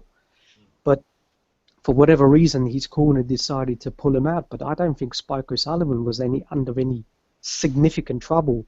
Yes, he was getting hit a lot, and Chris Eubank has a tendency to certainly load up on his attacks, and I think his stamina was a little bit in question in that fight. So, Nick Blackwell, they rate him quite highly. I know Mick Hennessy, and that they've invested a lot of time in him. It's a very, very dangerous fight. The question is, can Blackwell's chin hold up against a reasonably heavy puncher who's going to certainly attack him, definitely on the body, I think, and I think that's probably Blackwell's weakness. But if he can stay away from his power, I can see Blackwell, getting a decision. But it's a big if. So if I'm making a prediction, I've really been flipping against the script. I'll go for Blackwell on points. Why not? Wow. Gus pulled out two of them. He got them. He pulled out two of them. Shot me on that one. That one shot me. That was a problem. We'll find out. I should go there. I might go there to actually go to the arena and see what happens. Also in that fight, Gus, you stay there. You straight on. Also in that fight, we have Hughie Fury's fighting that card. Who's he fighting again? Because I've bloody 1 minute. Dominic Gwynn. Nah, he's Dominic Gwynn. An American, yeah. He's not fighting Dominic Gwynn. Is he fighting Dominic Gwynn? Yeah, he is. Yeah. He is, yeah. I thought he was fighting this Aguayo guy. Nope. He's fighting Dominic Gwynn. Yeah. Yeah. Oh shit! Oh, that's threw me right off that as. But Dominic Gwyn's been inactive. I'm gonna go with Hughie Fury on points. Yeah, it's a 10 round. It's actually a 10 round fight. It should be. Was that they changed their opponent because they're probably the Agaguea guy was. They say they're probably too worried about him. So he should probably win that fight. Yeah, United, I think Aguilera like failed one of the pre-fight tests or something like that. Like the physicals. Yeah, well, if it's Dominic Gwynn, man, he ain't fought for a while, man. Huey should be able to outpoint him. I got Huey by United decision, boy, in that one. I'm surprised. Huey Fury is supposed to be the next guy coming through. What is he, 20 years of age, young guy? We'll see what happens. It's a step up. We'll find out. But yeah, I'll go with Huey by United decision. Gus, what's your take, man? Actually, regarding Fury, I actually heard an interview from Mick Hennessy earlier this evening. He was on TalkSport. I'm not sure if you caught the radio interview, Errol, but they were just talking about how they'd actually been bringing in a lot of sparring partners, both from the US and over here, and Fury was actually matching up really well. 21 years old, I think he's 6'5", extremely highly rated. They think he can definitely become a world champion. Yeah, it's still very, very early, but if he's got that pedigree and being trained by his father Peter as well, I think he's had Dorian Darch on his record. Probably the best opponent he's had. Now his opponent is generally, I think, now considered the gatekeeper. I think he might even be in his 40s now. So I think it's a fight. Probably, for a heavyweight at this stage of their career, it's all about building up confidence. So they're going to feed him cupcakes, whatever, until he fights for a British Commonwealth or a European fight. So I think Huey would probably get through that fight. I think he will stop him pretty early as well. I'd say within 3-4 rounds. Cool. There you go, man. Nota, what's your take? I think pretty highly of Huey Fury. I've seen him fight in his last several fights, and I think he's really good. I think he's got a lot more discipline than Tyson does. So, I think as far as his boxing skills, though, I think that he may have a higher ceiling than Tyson does. Of course, he's a young guy. He's fairly inexperienced. But, they're moving him up, pretty quickly for his age. 21, only 18 fights, and he's already getting close to the fringe contender level. Like he's edging it a little bit. And, I think this fight may show some things. If he's able to stop Dominic Gwynn's never been stopped before. So if he was able to do that, I think that might be a little bit like a lower level version of Anthony Joshua stopping Kevin Johnson. Being the first one to stop him. It might be like a lower level version of that. And I think if he was to do that, they might even propel him even further into tougher fights. So, I have Huey Fury by clear decision. If not a possible late stoppage. Fury's heavy-handed as well, and he's just a good, skilled boxer. I think highly of him, so I think he has a good future. Cool, Miguel. Well, I'm gonna be like next from the boxing boys. I don't see him until I have to see him, man. Nah, I'm just messing. I haven't seen Huey Fury that much. I've never seen his fight. Obviously, he's in the UK, and I don't get to watch him, so I don't know much about them. So I'm with you on that one. All right, cool, man. All right, we're going to talk about some news happening in the week. The first news we're going to talk about is Hickey Butler losing his belt. Who do you usually do again, Nato? What's the guy's name? Byron Rojas of Nicaragua. Yeah, Nato, Nato's going to give us his take on that. I was surprised Hickey Butler lost this fight because, in my opinion, he lost the fight of the last guy to the African dude, but he got outpointed and lost his belt. Now, give everyone your take on that. And Butler's had a couple of close calls in the past too. He won the fight. He won his title close against Nkosnati Joyi, initially when he first won the belt. And he also got dropped by Chao Chong Chao in their fight, but he managed to beat him pretty clearly. But Rojas, pretty much did what you would want to do against a slickster like Butler. He just swarmed him with combination punches, and he used a lot of feints to feint Butler into a certain position, and then to throw combination at him while he was in that same spot. He also utilized a really good high guard. Butler really couldn't get a good clean shot on him. And I mean, he cut him also. You know, he cut him over the eye. Butler's had a little bit of scar tissue from some of his recent fights, and Rojas cut him wide open, and had him bleeding, and he was just able to just rough him up on the inside, and just outwork and outbox him at the same time. I mean, the scorecards were close, 113, 115 on all three cards, but I think Rojas probably beat him a little bit more clearly than those cards would actually show. But Rojas did an excellent job, though. I mean, he came in there as a 25-1 underdog.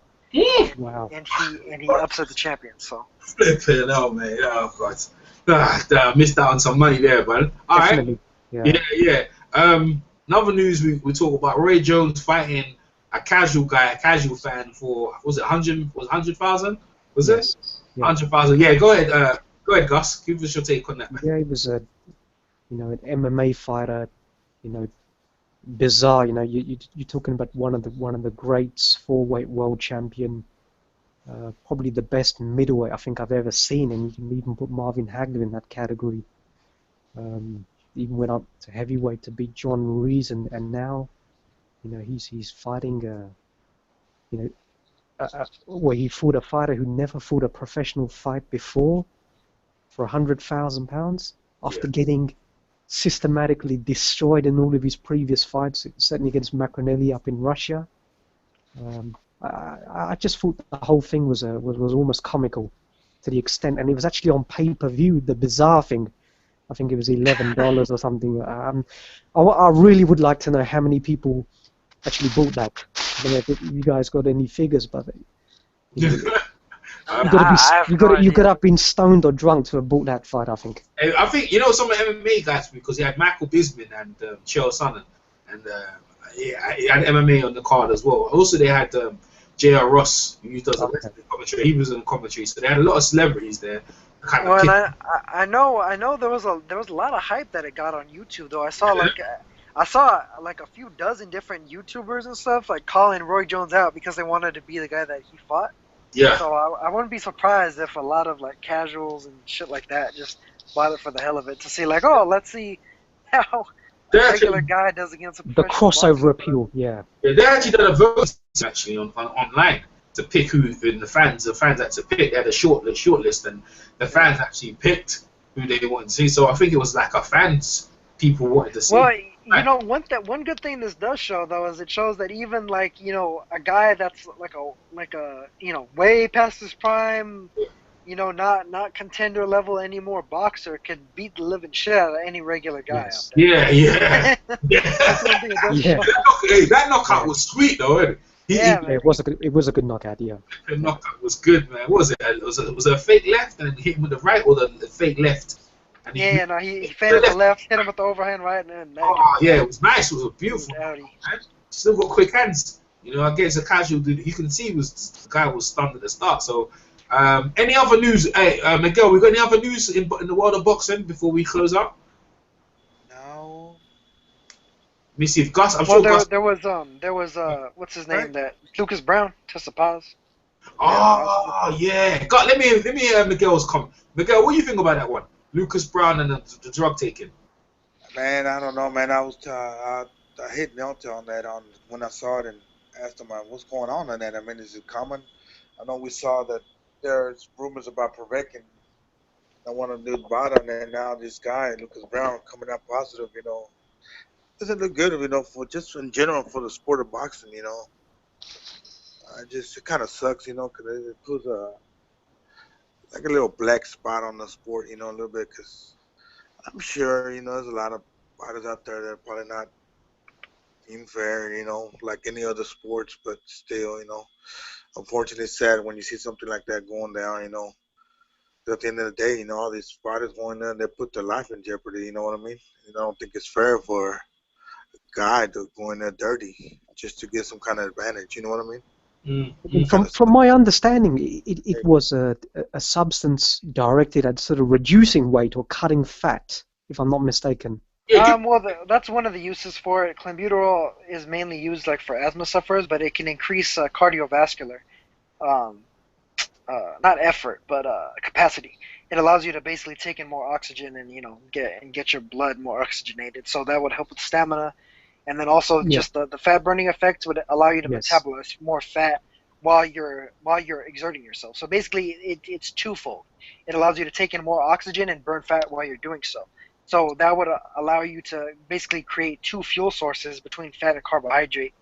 And it's almost like putting a supercharger on a sports car, for instance. It'll just give you just that extra bit of pep in your step, and you'll be able to go in there and fight harder. And that might have helped him too, because I mean in the past Brown's had some stamina issues, and against Exactly.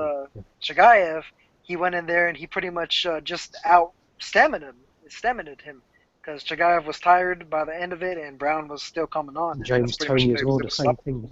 Yeah. So. Wow. So what do you think, Gus? You reckon he did it, or what's your take on it? It's when Lucas Brown, EJ. You know what I mean. I know him certain aspects. Been trying to follow his career and whatever. And he seems like a genuine individual who obviously had aspirations.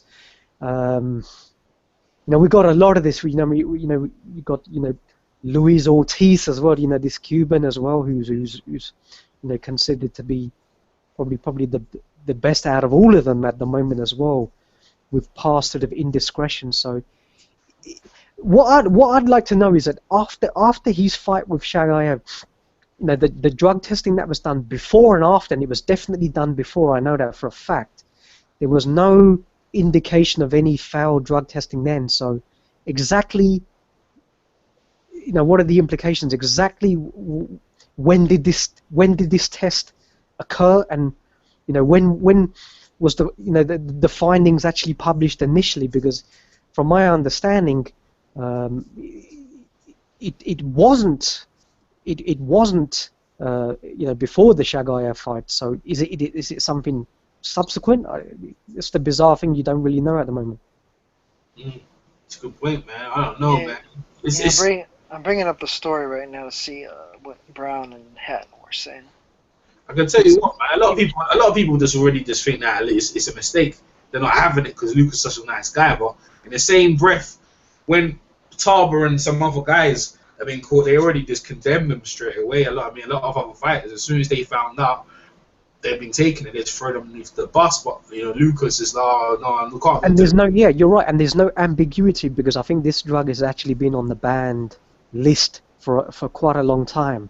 So he would have known about it in the past, and if he has been taking it in the past, then surely he would have tested positive years ago. Because he claims he's been taking it for a while, or I don't know what he said. He was taking something. According to this press release I'm looking at right now, it says, quote from Lucas Brown: "Prior to today, I had not heard of the drug clenbuterol and had no idea what it was used for." That's what he said.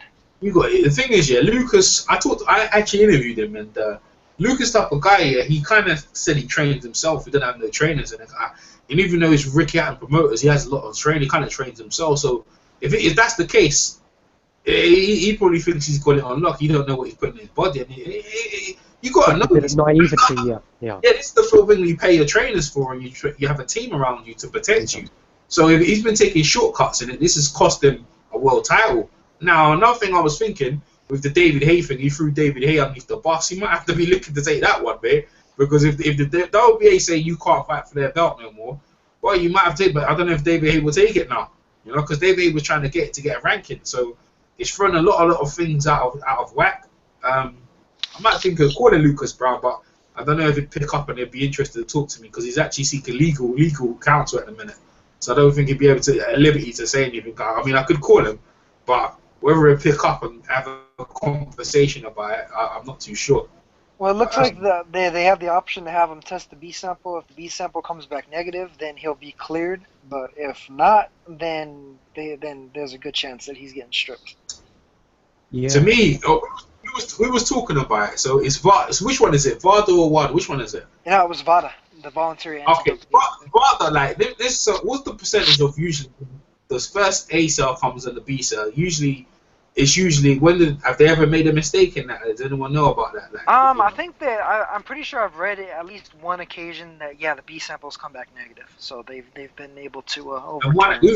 One boxer, or is this different sport?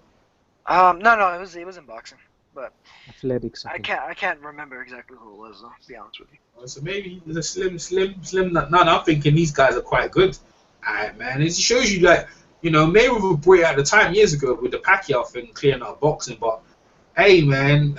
Well, the funny thing about it though is because of the fact that none of the thing is that these drug testing agencies aren't connected with the sanctioning body, and they're not connected with the commission.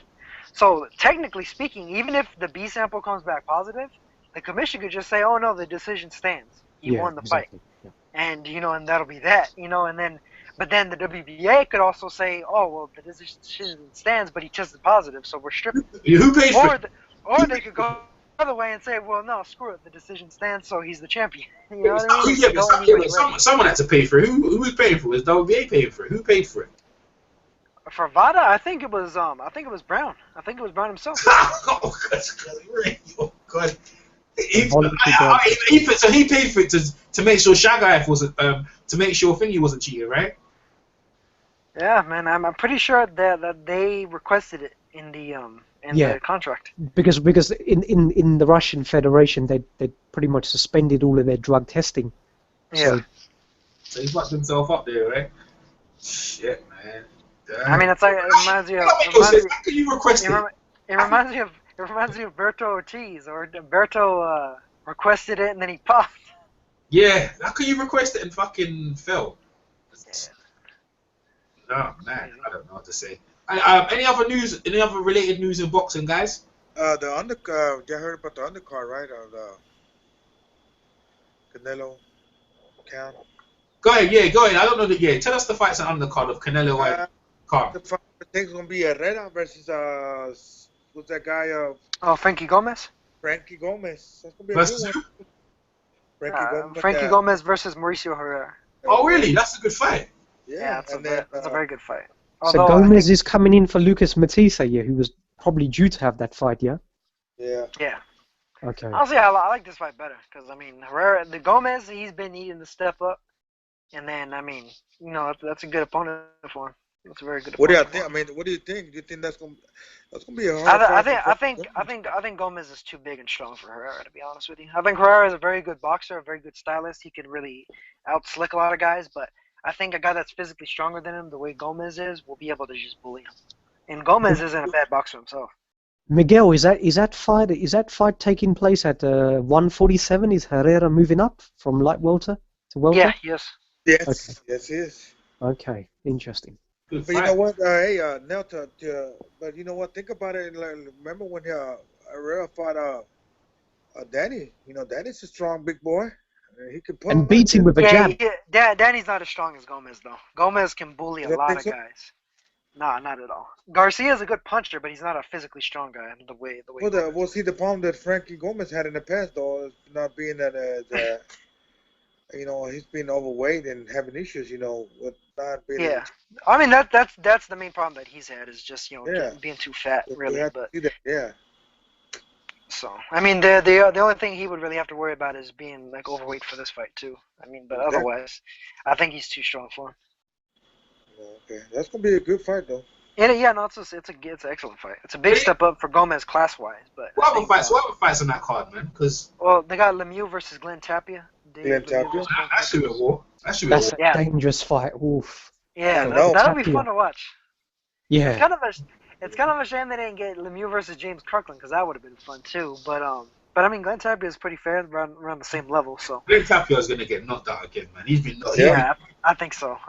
But I mean, he has a shot though, because Lemieux isn't the best boxer himself, and he gets hit pretty easy too. Yeah, but Lemieux, yeah. But the Glenn Tapia, bro, like the way Kirkland beat him out in the last fight, he been getting beat regularly against some guys that you didn't think he was gonna lose against. But that guy, the last fight, he dropped him. What was that guy's name? The one that beat Glenn Tapia?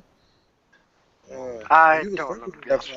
Yeah, I don't know, man. That's what I'm saying. No one remember that guy's name, but we remember him getting his ass beat. Rubio beat him. Exactly, yeah. Rubio beat him bad as well. Rubio. Yes.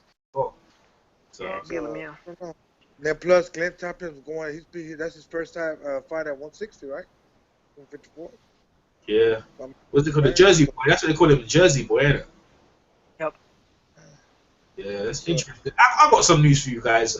So James DeGale is going to be fighting on the same cards as Badu Jack and Lucian Butte. It don't make no sense though, because like instead of on the same card, they could have put James DeGale versus Badu Jack, but I guess Al Heyman. Hell yeah. Well, because they're both mandatories. Oh, but how can he be Yeah. mentioned? Lucian Butte just lost to James DeGale. How can he be mentioned? And Porky Oh, Medina, you know, Badu Jack has beaten him, and Lucian DeGale has beaten him, so it's a collision course fight. That's my bad. DeGale, Porky Medina is the mandatory for DeGale. Bude is Yeah. the mandatory for Jack, but I mean, he's because they were trying to make Jack versus Chavez, remember? So and Chavez Yeah. wound up, he's still too fat. So they put, but I mean, this is an upgrade though. I think Bude is, still a dangerous opponent for Jack. He can still punch. So I mean, but I thought Bude looked pretty good against DeGale too. I mean, I thought he gave him Yeah, a he pretty did, tough yeah. fight. So I mean, I like that doubleheader. I think that's two good fights. Yeah, I think so. Oh, yeah, another news as well. Amir Khan, like, if you see him on Fight Hype, he's been looking pretty good and hitting the bags and stuff. Well, what's your take? Has anyone changed their opinion on? Nah, bags don't hit. Bags don't hit you back. That's the thing. Yeah. Yeah. Saul is gonna lose. I'm more and more. I've seen a lot of Canelo Alvarez, a lot of these fighters. Larry Mosley, Carlos Adan, Jose Jerez. All of these fighters who was just unable to knock out. I just think he's got two fundamental deficiencies: inability to land a punch when his feet is moving, and his inability to connect when his opponent is moving as well. And Khan is all about that. I think the movement will confuse him. If Khan can keep his discipline, I think Khan can beat him. No problem. Right, see, that's what I'm saying, Gus. That's what I was going with. But the thing is, Gus, after watching Conor McGregor get beat up by Nate Diaz, it made me change my mind, bro. Because the thing is, yeah, if Khan goes in there and if he tries to knock him out, which he might try to do, because if he's hitting the bags pretty hard, he's gonna gas out, man, and get clubbed up. You know what I'm saying? Because like if you're just trying to outpoint a guy, that means you're trying to go distance. Canelo's gonna be hunting him down, and he'll catch you like he caught Lara. So I kind of like really, I was confident like you are right now, but I kind of like wilted after what I saw because I realized weight does change things. It does change things, But Steve Cunningham made a good point recently, and he said that, look, when you talk about Amir Khan, he's generally losing weight to get down to 147. Yeah. Because he walks around a lot heavier, and I've seen him in person when he's not fighting. His weight balloons because arguably he doesn't train in between fights. His discipline does go a little bit. So when a fighter is getting down to 147 and losing sort of 15, 20 pounds, I don't think it's going to be too difficult for him to maintain or build up to a 155. I don't think it's that difficult as what a lot of people are conceiving it will be. I think he'll be comfortable with the weight. Yeah, I know that, but what we're talking about is retaining some sort of power because a lot of fighters come down in weight to be stronger. So now when you're actually at weight, this is your normal weight. Like Canelo's coming. And Canelo has, he's proven to have a pretty damn good chin too. So. I don't know about that. Well, see, that's my point. That's why I don't see. Well, I mean, I'd say against Cotto he proved that. I mean, Cotto was hitting him, and Canelo was just walking through that shit like exactly. It wasn't That's my point. I mean, yeah, maybe. I don't really rate Cotto's power at that, but that's just me. Well, I'd say Khan's power isn't any better than Cotto's, though. I mean, he's got deceptive power. That's the thing. Yeah. Khan can catch you. He can catch you by surprise, but that's kind of the way Cotto was too. I mean, Cotto really didn't have power, but he was still able to knock out Gil because it was just the hand speed. The hand speed and Gil was drained and everything too. So, I mean, I kind of agree with regard to Khan's weight. I mean, to me, for him to make 147, 140, 135, he was cutting muscle. So now at 155, he'll probably be a bit more of a natural weight for him to actually make without having to cut muscle off of himself.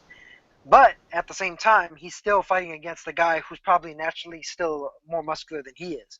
So, I mean, I think that's still tough. And to me, Khan's stamina has always been on the iffy side. It might have been because he was cutting too much weight, but at the same time, at a higher weight, it might exacerbate that issue. And if Khan slows down at all and stops, kind of sticking and moving around Canelo, he could be in some major trouble because Alvarez just hits too hard, I think, for Khan to be able to take that standing still. He has to be sticking and moving for 12 rounds, and to me, Khan has to box a perfect fight to win this fight. Canelo can make several mistakes and still knock him out. Yeah, Exactly. it's discipline for Khan, all about it. Yeah, it is. Yeah. And he has a tendency to almost prove his ability. The red mist comes down. Yeah, he loses that coolness. Yeah, exactly. To get you right back. Exactly. Yeah. But you know what? Honestly, I don't think he's going to try to do this. Yeah, he will, man. Yeah, he will, man. When he gets clipped, yeah, he does. He doesn't matter. Yeah. When he gets clipped, he's on it. He's not gonna just get clipped and just he'll be on it. Well, especially because Canelo, he'll sometimes make those little expressions like "you ain't shit" or whatever, and so I think that'll kind of piss Khan off. I think Khan is a little bit of a hothead whenever somebody taunts him like that. Yeah, he is. Because like when Garcia did that too, there was a few times where Garcia kind of shook his head at him and gave him that look or whatever, and Khan got pissed and tried to freaking knock his ass out. Wound up getting clipped. When Amir Khan is the favorite to come into a fight, I think complacency affects him and his performances is not as good. He's coming into this fight, I think, for the first time as the underdog, and I think that will curb his complacency, and he'll be. I think he'll be disciplined. That will curb him to do so, and I think he will stick to his game plan. Yeah, it's difficult against a puncher he's getting a little bit better, but I still see Canelo against Lara. Lara didn't do enough, and Khan punches in bunches a little bit more. He's more volume than Lara. He's got better movement, but I think if he tries to replicate that game plan with more punches, I think he can definitely win. He's got a good chance. Okay. Hey, Gus, I saw you about the Wilder and the Perdicion fight. Did you want to talk about that? Yeah, that's what you. Go ahead. Okay. All right. So this fight is finally obviously taking place after the purse bids, and Rubinski obviously bid 7.2 million. Lou DiBella, who is effectively the spokesperson for Al Haymon, let's face it, from the political and legal side, I think their bid was around 5 million. So traditionally, I think under the rules, I think the champion is entitled to 70%, but I think they've restructured this deal. I think it includes a bonus as well. So effectively, Wilder is going to get about $5 million. And I think Deontay Wilder has been checkmated into taking this fight, because if he doesn't take it, he can be stripped of his belt. And if he doesn't fight Perdicion, saying it's for money, where else is he going to get a fight more than 5 million? So he effectively has to take the fight.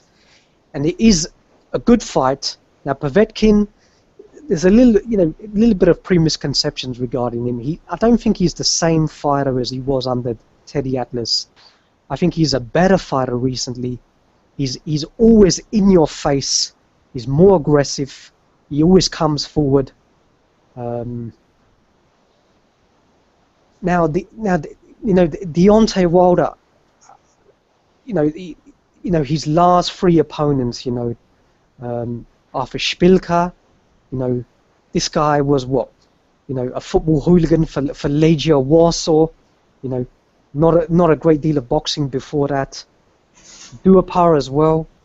And Bavain Stavern, the first fighter to collapse with dehydration.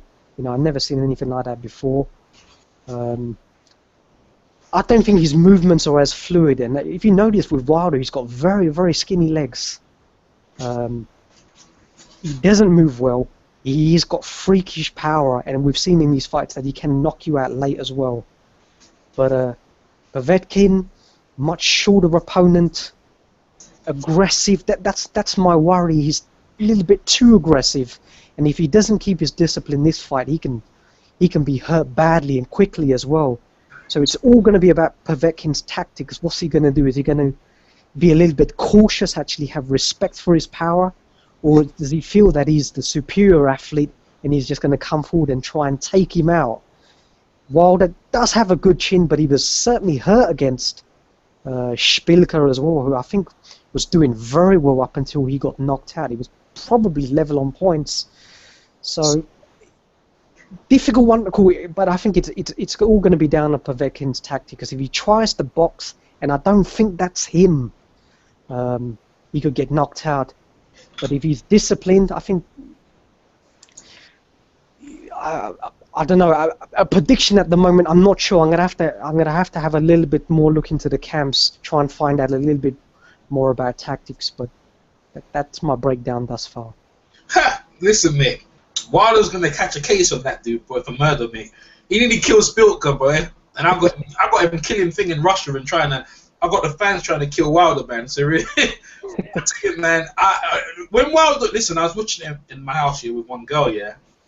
When he hit Spilka, bruv, I swear, I thought I was seeing death on TV. I thought the guy actually died for 2 minutes. Like, I was praying this dude got up, because it would have been bad for boxing. This guy, he had problems with his hands, yeah, going into the Vern fight. Actually broke his hand as well. And he's realized, he said, my hands are actually 100% now. I fear for Povetkin's life if he starts taking it. And the thing is, Wilder can make a lot of mistakes and still win the fight. But like you said, Gus, Povetkin has to fight the perfect fight with a perfect game plan. He has to administer it. Now, can he do that? We have to find out, yeah? He can hit, we know that. But he has to get in close and he has to get in range. Wilder's got Mark Brilliant, you know, he uses jab, fighting off that system. He knows how to hold, he knows how to clinch. And Wilder knows what he has to do. Well, like I said, Wilder can make a lot of mistakes, but Povetkin has to fight the perfect fight. And even when you look at it, yeah, when Wilder starts landing any of these bombs, his start point, Povetkin's never going to get hit how he's going to hit with Wilder. You remember Klitschko nearly took him out as well. But Klitschko, for some reason, I actually talked to a security guard over here who's actually from Russia, and he actually said that in Russia, they paid Klitschko not to knock him out.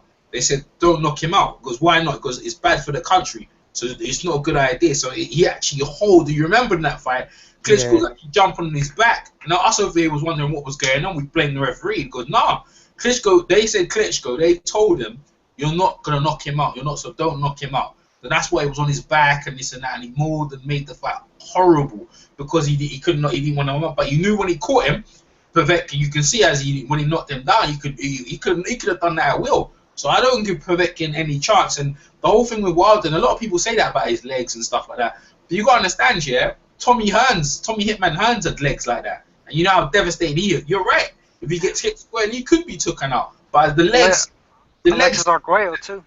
Yeah, like the leverage with the...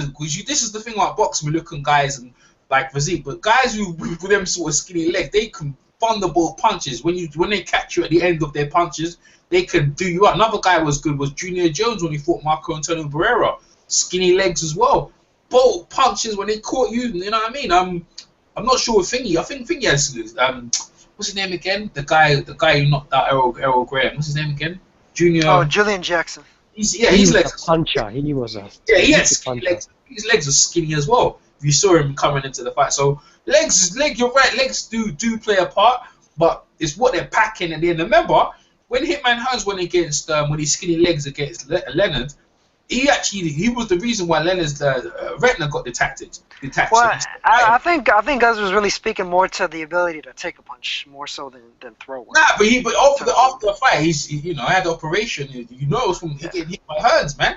And you saw in the rematch how Hearns is power. So the legs, they do play a factor in him. But I just see it's like Wilder's type of guy. He can make so much with his height and his reach. The way he fights, he can really. It's just the heavyweight division. Yeah, this is probably one of the best divisions. I'm glad Gus brought it up. The heavyweight division is for me a man's division. When we're watching it, like I'll give you an example. I know Nato, you love the little guys, but to me, if I saw Chocolate, I'd think I could take him. You know, I know I probably couldn't, but in my mind, I think I could beat him. In my mind, I used to think I could beat Nassim Hanafi. Well, with heavyweight, you're looking at the biggest, baddest. You know, yeah, but the guys.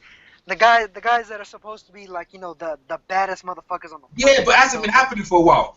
People wasn't scared of heavyweights. Even Lennox Lewis when he was champion. Well, that's mainly because they felt like, oh, Vladimir Klitschko was just gonna give you a hug if he saw you. He knock you out. Yeah, but not even that. Even when Lewis was a champion, a lot of people wasn't scared of him. First, Dennis Lewis partying in clubs over here in the UK, and people was Yeah.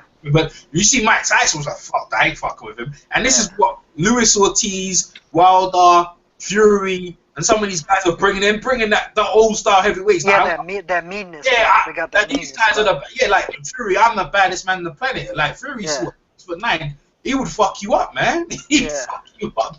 And this is, and that's what's up. Because you know we've been missing that for boxing. We're looking ahead. We like these guys fighting. I mean, Keith Thurman was talking that cash money stuff of talking about, he's the baddest guy in the welterweights. And a lot of people believe that for a while. But it's always been heavyweight. Even when you drink, what do people say? Oh, he's a lightweight. They go, nah, this guy's a heavyweight. Even in people casual speaking. So, for me, the heavyweight division is it. And Wilder fighting him was going to be good. Fury, in my opinion, I think Vladimir is not going to fight Fury. I think he's just stringing him along, in my opinion. I think he's maybe stringing, or maybe he's training now. And then all of a sudden they're going to catch Fury off guard. They're really messing with the Fury's head.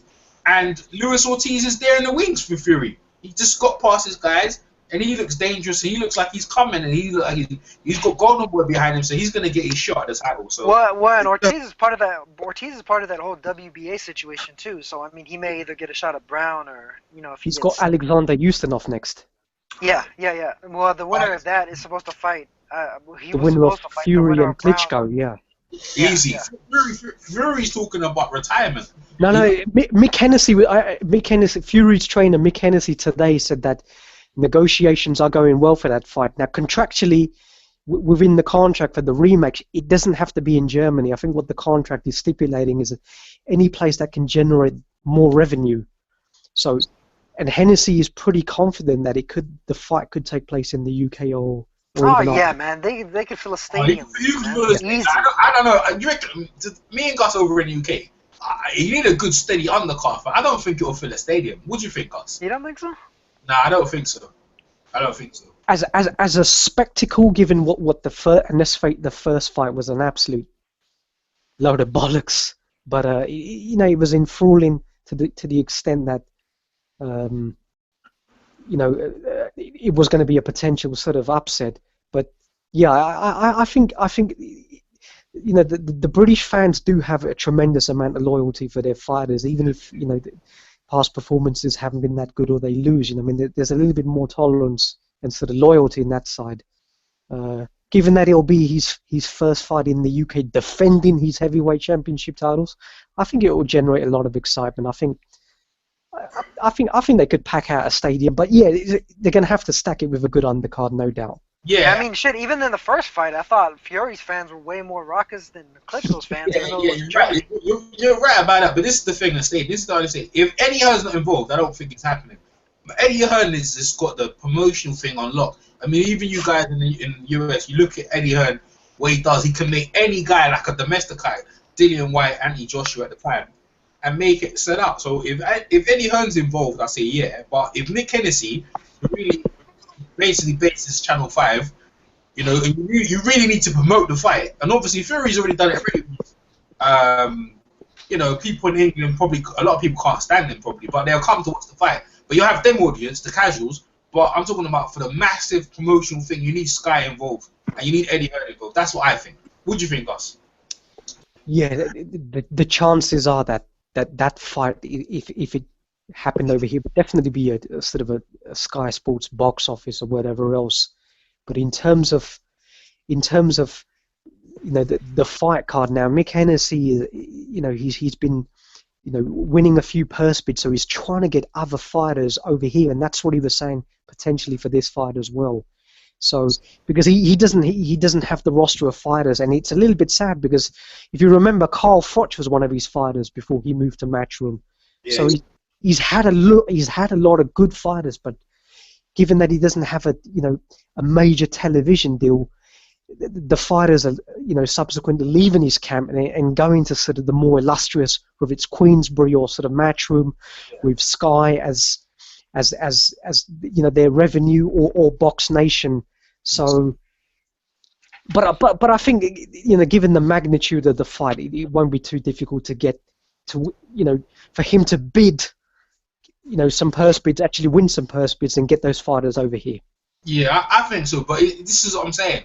If you look at promotional thing, Eddie Hearn and Frank Warren, they promote their fight. Their team actually do a very good job of getting the fight out there. I mean, us like hardcore would bring it, we'd watch it, but to getting it over to the casual and the casual fan will obviously watch football and stuff like that's what Sky do. That's why I said that to get it to be a massive event, you need Sky involved. You know, you need. I hate watching boxing on Sky, or I don't know what about you know what I find really condescending, yeah, is that on Sky what happens is that during every rounds the commentators apologize for bad language because the sort of the way boxers and it's a sport where that's how fighters speak and that's how trainers speak. So every time Sky apologizing, we're apologizing for the bad language. I don't know about you, Earl, but Yeah, I just find that really annoying.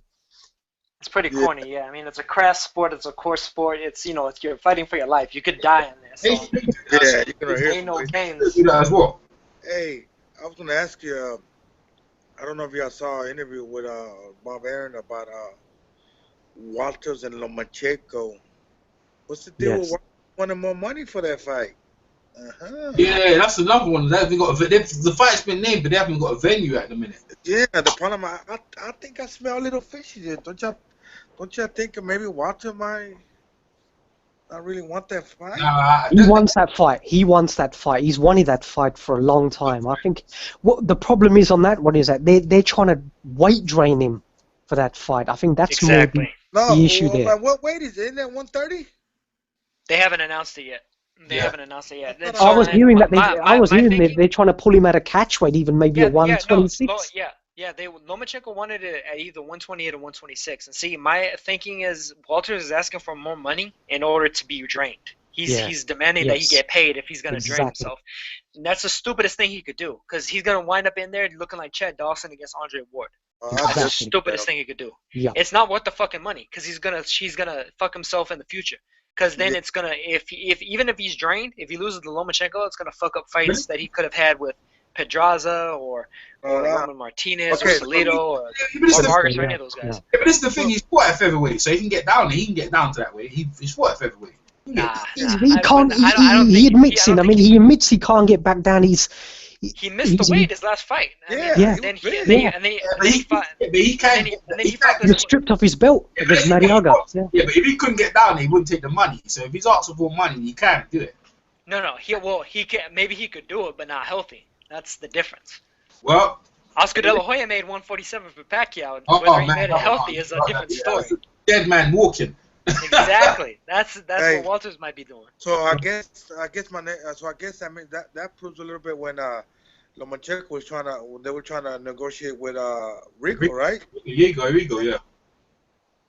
Because I know they had an interview. Elie Seback had an interview with Loma, and he tried to ask him about Rigo, and he looked at him, with a smirk, like, come on, I don't even want to talk about him. Like, I guess he was trying to insinuate that Rigo ducked him. Well, they pretty much did the same thing with regard to Rigo, too. Well, Rigo was trying to do the same thing to him. Rigo wanted the fight at 124. Lomachenko said, no, fuck that. You're going to fight at 126. And then Rigo refused. That fight. See, Bob Aaron. That's all it was. Bob Aaron, was in the mix of some of the greatest little fights for little guys ever. Lomachenko versus Rigo would have been fucking splendid. You know what I'm saying?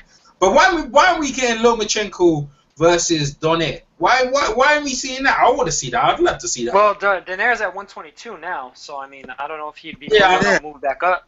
Shoot. But Donaire can stop quick with your fight. Donaire's saying that he wants to fight Rigo again. So I mean, I don't know what. I don't like the way he looked at his last fight, man. He was winning that fight. Hey, Scott. Hey, Gus. Scott Quick versus Donaire, man. That will be a fight. But Donaire would murder him, bro. Like, I think it was be such a blitz, man. Like, you know how terrible he actually didn't look like a domesticated fighter. He looked so domesticated. He didn't look like a world class fighter, and it's hurt his stock tremendously. Exactly.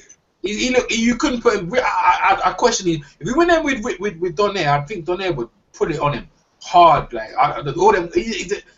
the guy didn't fight like a world champion. That's not how a world champion fight. Later in the rounds, when Frankner started to tire, he started to give it, but that's not. He got his jaw broken for punch as well. Like some guys was broken, stuff like that. But the way he fought, nah, man, he's not even world class. Like his stock's gone down tremendously, in my opinion. It's huge. I agree. I wouldn't even like when you mention him, I wouldn't even mention him in world class honors. Like Scott Quigg, Frampton, definitely. But people didn't even come away with that fight thing. The Frampton was that good, but he looked more world class. He looked like the world class athlete compared to thing. Man, that fight was just like, oh, it was Quigg just tactically got it wrong. I think he was so determined to prove that he was a better boxer. I think he was affected by all those psychological taunts by Frampton beforehand, saying that, you know, your boxing IQ is not as high as mine, and he was so determined to prove that. And I think it was a combination between that. His corner implemented the poor tactical game plan of coming, you know, later in the fights, and then they only gave him warnings after the 8th round that he was 7 rounds to 1 down. So the Jello guy had him actually win. They actually thought the fight was pretty close. I was like, they mad.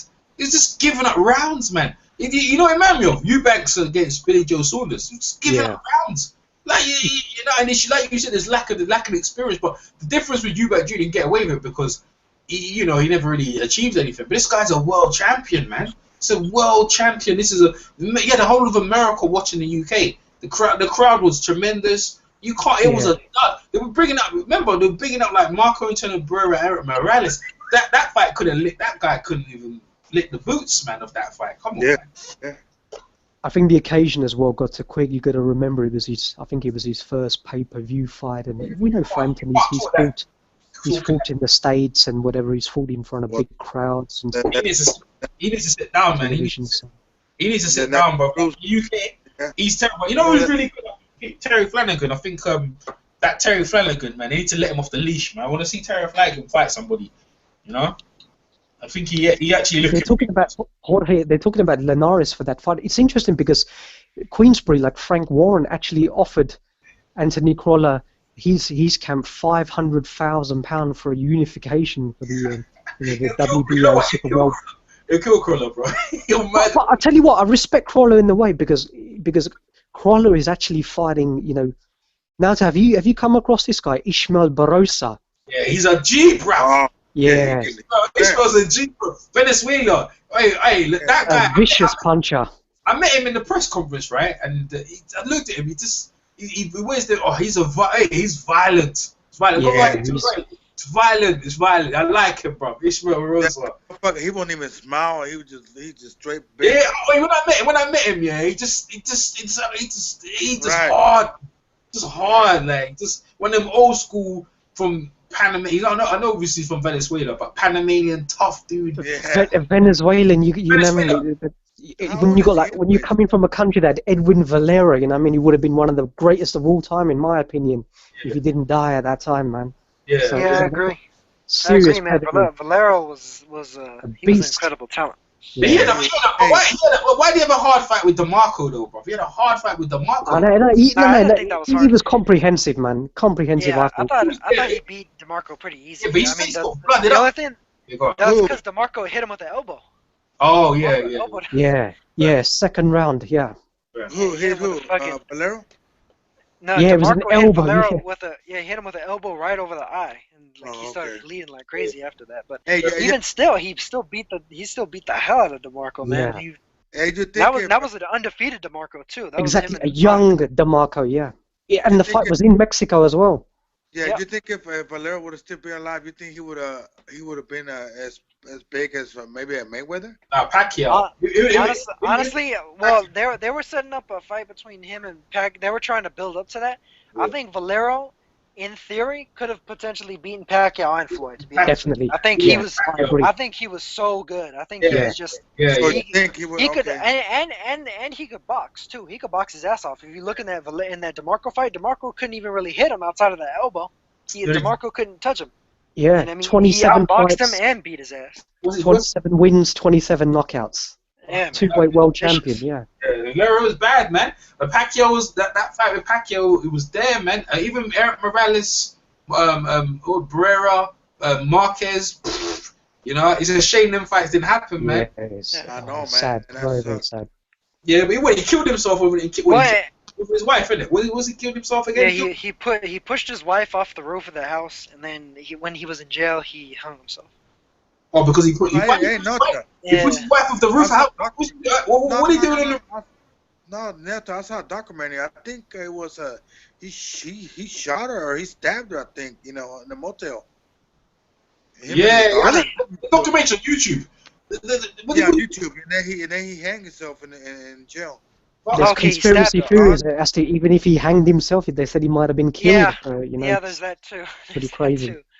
Big time, yeah. fucked, man? But I mean, the thing is, I do know that he had some issues though. Like, 'cause I mean, the whole thing is he was banned from the U.S. in the first place because of that head injury he had from a motorcycle accident. So, Yes. you know, sometimes that messes with your psychology. So who knows? You know, he may have been one of these troubled guys. You know, a lot of these guys, they're not brain damaged in terms of being able to speak properly, but they're brain damaged in terms of like their psychological state. You know, they might be have a couple of screws loose. Hey, Yeah. talking about the little guys down there, what's it, Lenani Tete? Oh yeah. He's looking all right, bro. Like he's looking like a problem. Sure, Frank Warren's got the decided, backing now. Yeah, Frank Warren's back now, so hopefully we're gonna get him in there with some of the guys. Well, they're trying to get him versus Lee Haskins. Yeah. No, Lee Haskins or what's his name again? The other guy went to America and beat the Japanese guy. What's his name again? Jamie McDonald. Is Jamie McDonald? Oh, Jamie McDonald. Yeah. Yeah, man, I met Jamie. Jamie's fucking nuts, you know that? He's crazy, man. I call him Mad Dog McDonald, right? I actually met him before the weigh-in, before he actually won one of his world titles in Wembley, and he's just a fucking. He didn't surprise me going to America when because he was a psycho. Just a psycho individual that when you meet him, he's the demonic man. But he's really about that fucking. He looked like he'd fight anyone. He didn't give a fuck. He's really nuts, man. But yeah, those two fights with Kameda were really good. It was good fights. You think Crawford will fight Postol in pay-per-view next? Oh, that's another one. Crawford and Postol. Everyone talk about Postol. I can see going pay-per-view. That's the only fight. I don't know. I think there's a pay-per-view fight, but see with Postol, what? I mean, he's not. This is the thing about some of these guys, and it's really disturbing.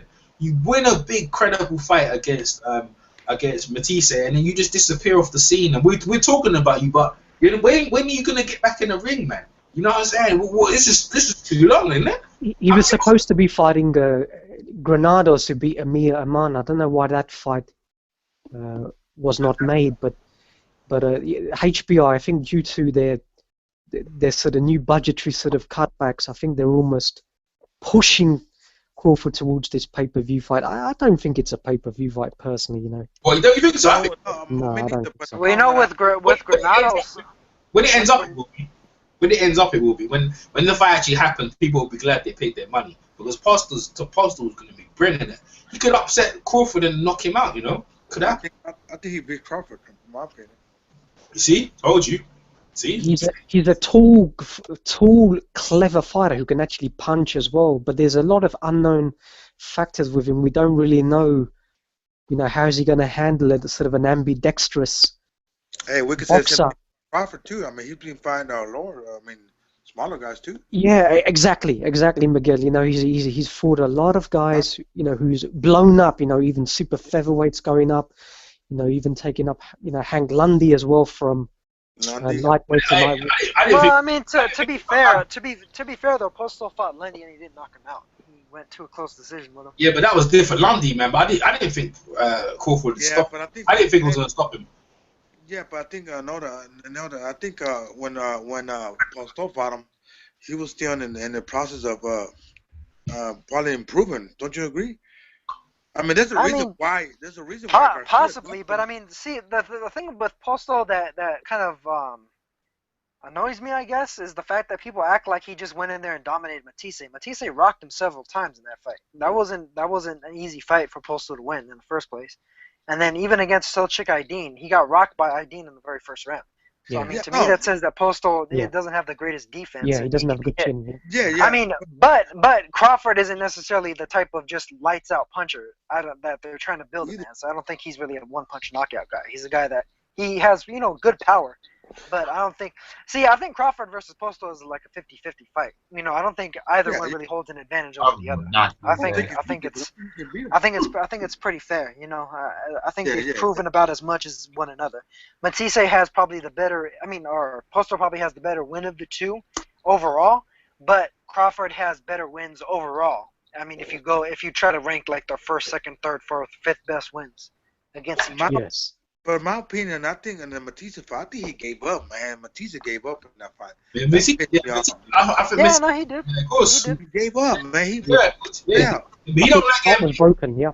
He's on top. Yeah, but a lot of guys are on top fighters. When they're on top, it's all good. But when it's Well, and I think even Matisse against Provodnikov, I think he looked like he wanted to give up a couple times in that Yes. fight too. dude, I think he was wilting. Matisse. No, Matisse. Yeah, I think. Matisse was schooling him, man. Gave Nah, up versus look at- Danny, look- too. He gave look up at versus Danny Garcia too. Yeah. That's not his first time. He way Who's that? past. Oh, is that? Oh, yeah, yeah. He way past his prime, man. So I don't really give Postal much credit for that victory. Like Matisse, I don't see him winning too many more big fights unless he like take a lot of punishment. Man. Well, if the Matisse versus Herrera fight would have came off, I thought Herrera would have schooled him. To be honest, I mean, I don't think Matisse would have been able to hang with his boxing skills. So I think that probably would have exposed, Postal's win to a certain degree. But I mean, regardless, I think the only gain that Matisse has is the puncher's chance. That's it. Honestly. Matisse's dropped out the picture really badly out the picture. I mean, everyone was talking about machine. I mean, he's lost pretty much all of his biggest fights, really. Exactly. I mean, that's a big part of it. Yeah. Yes, man. But Golden Boy are so keen, to generate some money because they've invested a lot of money and time in him. They're just giving him first, second, third, fourth chances. So fair enough, Yeah. Well, I mean, the thing is, to me, I think if Frankie Gomez beats Herrera on the Canelo Con undercard, I think probably the next guy is Matisse. They'll feed Matisse to Gomez too. Yeah. And he'll Gomez lose. I think he'll lose. Gomez will knock Matisse's ass out. I agree. I think so. Yeah, I agree. Yeah, I Matisse. don't know much about Gomez. He don't do shit. He just fuck up pretty much. Hey, Scorsese, you want to bring up some news, or do you want to? We finish our predictions. Khan, Matisse. Yeah, something I'm pissed off about. I'm pissed off with the WBA beyond repair right now. What? They told us they was giving us Uchiyama versus Fortuna. That was like the best fight of the year as far as I'm concerned. Like it's right up there on my calendar with Povetkin and Wilder, because Uchiyama is like so decorated, and then you got Fortuna still undefeated, and it was just like a hell of a fight. And they didn't force a purse bid. You can't get no answers nowhere. Everybody rather talk about Keith Thurman having a fucking car wreck than making the WBA do something, like that. The WBA are a joke, I mean, you look at it. You look at another example of the WBA's absolute stupidity. Now they've announced that they're rescinding a number of the titles. They're phasing them out. Fair enough. But what they're doing now, if you look in the light welterweight, they've actually made a fight for the WBA regular belt. We know that Adrian Broner is the Super World Champion. Yeah. So Ricky Burns of Scotland is actually moving up to fight for a belt that they've already said they're going to phase out. Yeah, that's right. Contradicting themselves. Yeah, that's just.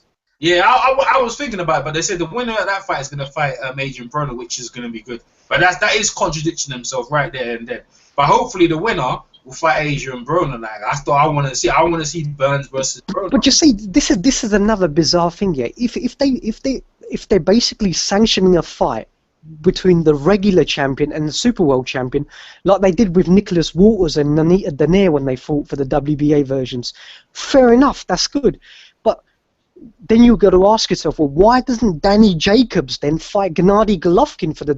Yeah. But they won't, because them two guys were pictured together at the WBA convention, sitting down, smiling, stroking each other's dicks. They were never going to sanction that fight, mate. I look at it like this. That's Gus, right? You know what? They haven't spoke on that yet. So I'm giving them a pass to what they haven't spoke on.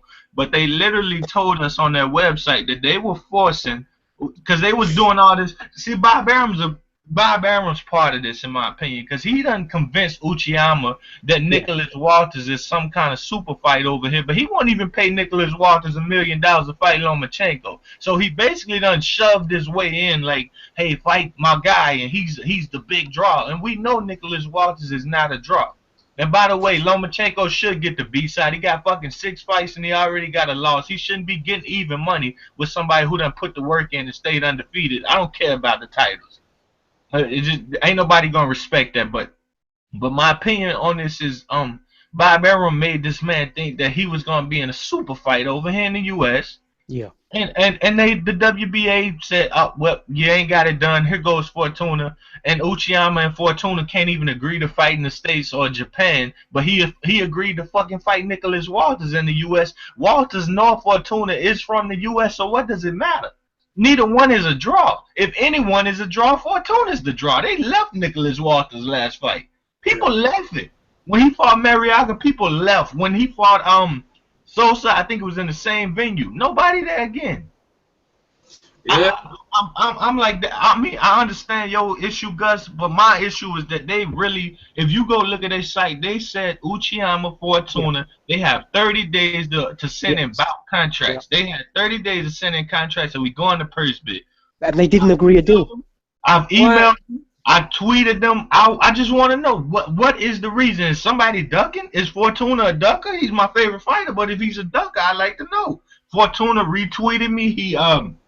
He liked the tweet, but I still got no answer. Dan Rafael won't go in detail about it. Like, this is the problem with boxing. This is the best fight. It's not the biggest fight, but I'd be damned if it's not one of the best fights. It's a better fight. I'll put it to you this way: it's a better fight than Walters versus Lomachenko. Walters versus Lomachenko at 130 doesn't prove anything other than who's the fourth best fighter in the weight class. I'm not even gonna go that far. That both of them are great fights, but it's not even about the weight class. Both of them are great fights. They are, but the thing is, let's say Uchiyama is the number 1 fighter in the division. Fortuna, if he beats him, should be the number 1 fighter, right? Let's say, yeah, correct. But let's say it like this: it's a better fight. It's a more important fight. It's not a money fight, but it's a more important fight than fucking Canelo Khan. It's a more important fight. It's a fucking more important fight than Golovkin versus Wade, and I can go on down the list. And to be honest, it should be more important than Thurman Porter. Thurman couldn't hold. Porter could not hold his belt for 2 defenses. Thurman has never won a title. Uchiyama's been very true. About 9 fights, and we can't get them to do us justice. We ain't boxing fans, man. People don't say nothing about that. I don't want to hear them talk boxing. Yeah, no, that's extremely true, man. Because I mean, Fortuna's top level contender, undefeated, and I mean, he deserves a title shot as much as anybody in the entire sport, period. And then Uchiyama is the clear number 1 in the division. So I mean, you got clear number 1 versus arguable number 2, number 3, number 4 in Fortuna. That's one of the best fights that could be made. You know who I'm hearing Fortuna's gonna fight, and it's a fucking disgrace. This man fight. What's this guy from Philadelphia? Where's the beard? Omar Douglas? Is that it? Omar Douglas. He fights on PBC on like FS1. Yeah, he's now a Heyman fighter. Yeah, like yeah. That's just so fucking disrespectful, man. Like this dude's supposed to be fighting the number 1 person in the division, and he think he can beat him, or he would have never went to negotiations. They said the fight was made. They said everything was going fine. Next thing you know, time flies. I'm still counting from 14 days on downward. I'm saying, hey, if we get to 20 days. Has Uchiyama actually fought out of Tokyo? Has he ever fought away from Tokyo? He hasn't. There's so much bull. He said he wants to come over here, just like with Nicholas Walters. Now he won't fight Fortuna. I'm telling you, Bob Arum made this man think that him and Nicholas Walters was a super fight. Just because Nicholas Walters had beat Donet. Walters is a nobody here. He can fight, don't get me wrong, but he's a nobody unless it's us talking about him. It's as simple as that. Y'all make me laugh, man. You're very funny now, but that's your guy. I understand it, but you see, the thing is, this is what I just said. I said Bob Arum, he had Rigondeaux and Lomachenko should have happened. Lomachenko, why didn't he fight Donet? Or no, sorry, maybe not. Lomachenko should have fought Water. That should happen. I agree with you. Bob Arum's in this year, because right now, like, if it was a fight where you know what I mean, all these great fights are not happening. Bob Arum, we're blaming Al Heyman, whatever. Bob Arum's got guys in his stable, and he's still not making certain fights happen. That don't make no sense, man. Come on, man. You know what I mean? You know, you shouldn't do that. But And Byron's out there saying that Lomachenko is the best pound-to-pound fighter. Is that what he's saying? The best pound for pound fighter doesn't lose to a guy like Salido. I like Lomachenko. Look, it I says like right here, look. Lomachenko, but they gotta quit thinking Lomachenko's a beast, that best to pound prove for pound fighters. fighter now. Go ahead, man. No, I'm just reading what he's saying. That look, he said Lomachenko is a beast, the best pound for pound right now. I Not don't even. agree with that. Not He's a even. good fighter. That's a Pound for load of pound. Hey, bollocks. pound for pound level fighters beat Salido. So Marquez beat him. Gamboa beat him. Yeah. Mikey Garcia beat him. Yeah. Lomachenko's. No, I like Lomachenko's good, yeah, but hey, man, it's just. No, he's good. I agree. He's I good. agree. But He's not a bad fighter, but the people that try to say that he's pound for pound need to come off that. They need Well, to they- That's it. That's it. He was a good amateur fighter. Two Yeah. times, gold Yeah. medalist. We don't really know a lot Yeah. about him in the professional game. Mike Tyson Yeah. lost to Tyrell Biggs in the amateur, Exactly. and then he turned pro and knocked his bitch ass out in 7 rounds. It's an amateur system. You only fight in 3 rounds with a head guard. This is a But guys, total we gotta different watch. concept. Why is he trying to always give Lomachenko the same amount of money as everybody else? Like, what the fuck? This dude don't fill up no seats. HBO won't even set aside a date for him. But you Because he think, overpaid for his contract. That's why. oh my God, man, they Yeah. need to cut it out, man. And then they talking about somebody ducking him. No, he ain't ducked. You don't bring a guy and say he got 6 fights. I don't even know if it's 6. Lomachenko's one of my favorite fighters, and people won't believe me because I point out the bullshit. But the truth is this bullshit. Nicholas Walters done grinded. He's asking for a better payday, and they trying to pay him what, $300,000 each? Well, because if you don't bow down and kiss Lomachenko's ass, apparently you're a hater now. That's what it is. Scorsese, Yeah. what's happening with you said you've been in contact with Fortuna or may have exchanged tweets with him. Can you sort of relay like the initial negotiations that were due to take place? Now, did they come to a deal? No, this is what the Uchiyama's manager said in a Chinese article that I had to get translated. He Okay. said that everything was going fine. This is the boxing scene article first. They said everything's going fine, Mm-hmm.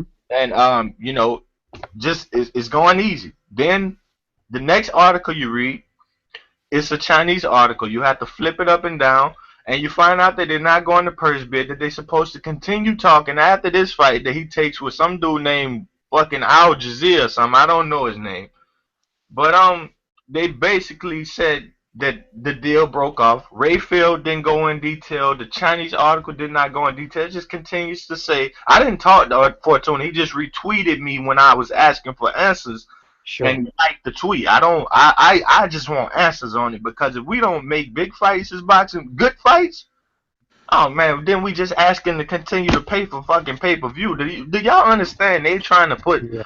Postal versus Crawford on pay-per-view? Yeah, we was talking about that. You Yeah, don't. we're talking about that. I agree that I think that should be, but you don't think so? I Okay, don't know. well, if that's not pay-per-view, if that's pay-per-view, you got to explain to me why Thurman versus Porter is on regular Showtime.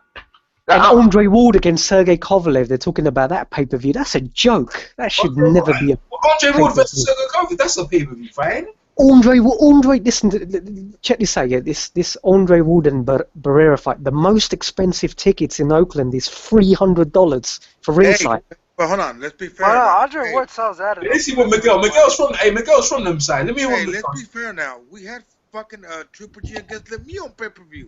Triple G can sell out everywhere though. No, he doesn't. Well, I mean, no, he doesn't. No. Triple G sold out Madison Square Garden. He pretty much Let's he admit it. sells tickets. They fucked up. They fucked up putting that on pay-per-view. They fucked up. Exactly. Look how many pay-per-views we But got. but they finna fuck up again. The thing is their budget is cut and it's down and it's Yeah. dwindling, and they making us front the money for them. Definitely, yeah. That's And I'm not, HBO for you, yeah. I'm sorry. I'm not. No. Gus, we're not paying nothing over here, so we were right about the money. Gus, you're out of here. Over here, You guys in America paying it. We don't pay nothing for that. Yeah, but we do technically still pay, although we gotta pay for satellite subscription and the channel. I got Box in the Sky, yeah. I haven't got Box Nation, but we can look. I live stream them fights there, so I'm not worried about the money. But the thing is, certain fights to me, like the Postal versus Crawford, I ain't got no problem with that being a pay-per-view, because what I'm trying to say is that fight, the potential of that fight could be great.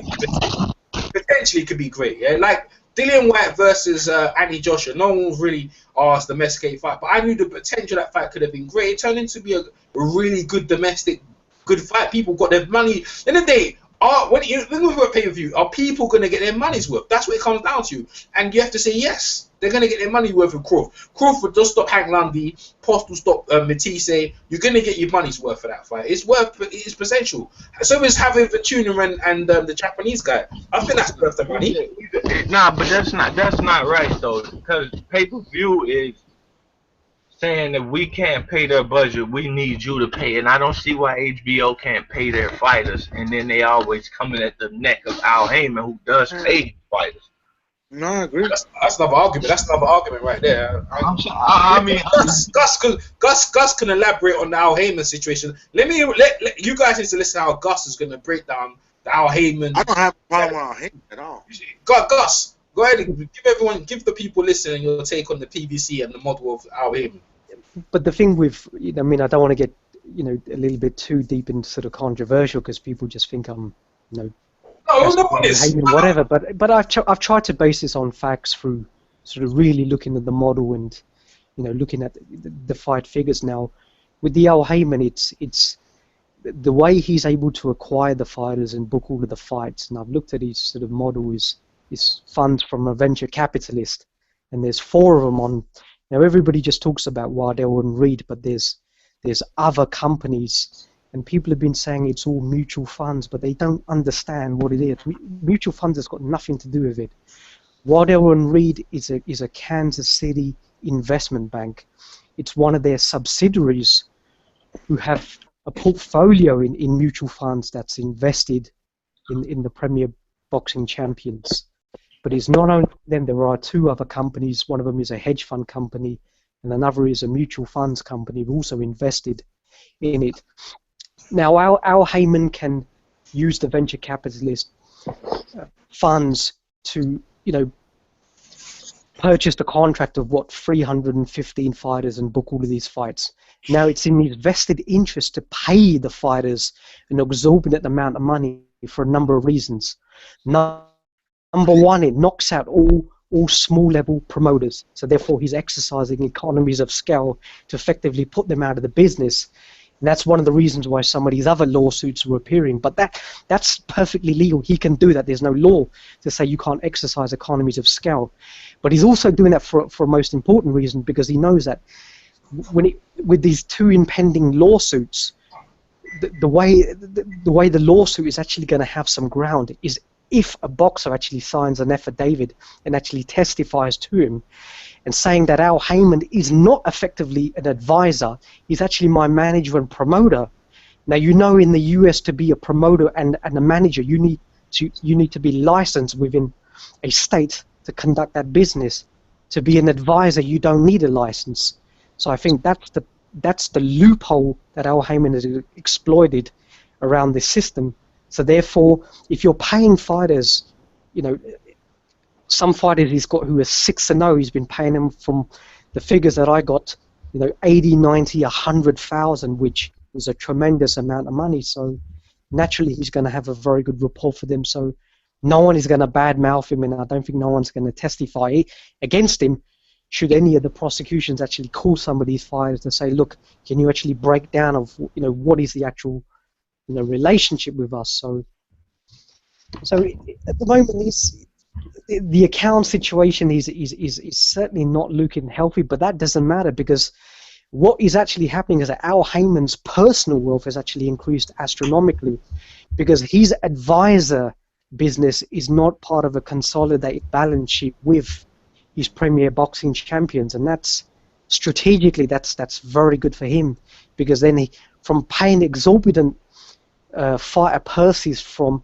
venture capitalist funds, Al Heyman then deducts, between 5 and 45% for his advisor fee from the funds he's paying with somebody else's money, and that's his personal wealth, and that's going to one of his other limited liability companies. And from what I've seen, I think he's made about $62 million the last year, which hasn't officially been published on his sheet, but that's just the breakdown what I'm seeing at the moment. So although the PBC is suffering a slow death because they're not generating no revenue, There's only two. There's only two networks that are actually paying the PBC to show the fights, and that's Showtime and Bounce TV. All of the other networks, Al Heyman's actually paying for the airtime, and ticket sales and sort of advertising and sponsorship have not been sufficient to recoup. So there effectively has been no profit in any of the other fights except for the Showtime fights. And we're seeing on these problems on ESPN as well now that their season 1 contract of 7 fights has not been met, although the dates they haven't actually specified what the actual season 1 was. So therefore the ESPN debut has actually been pushed back to, I think, June now.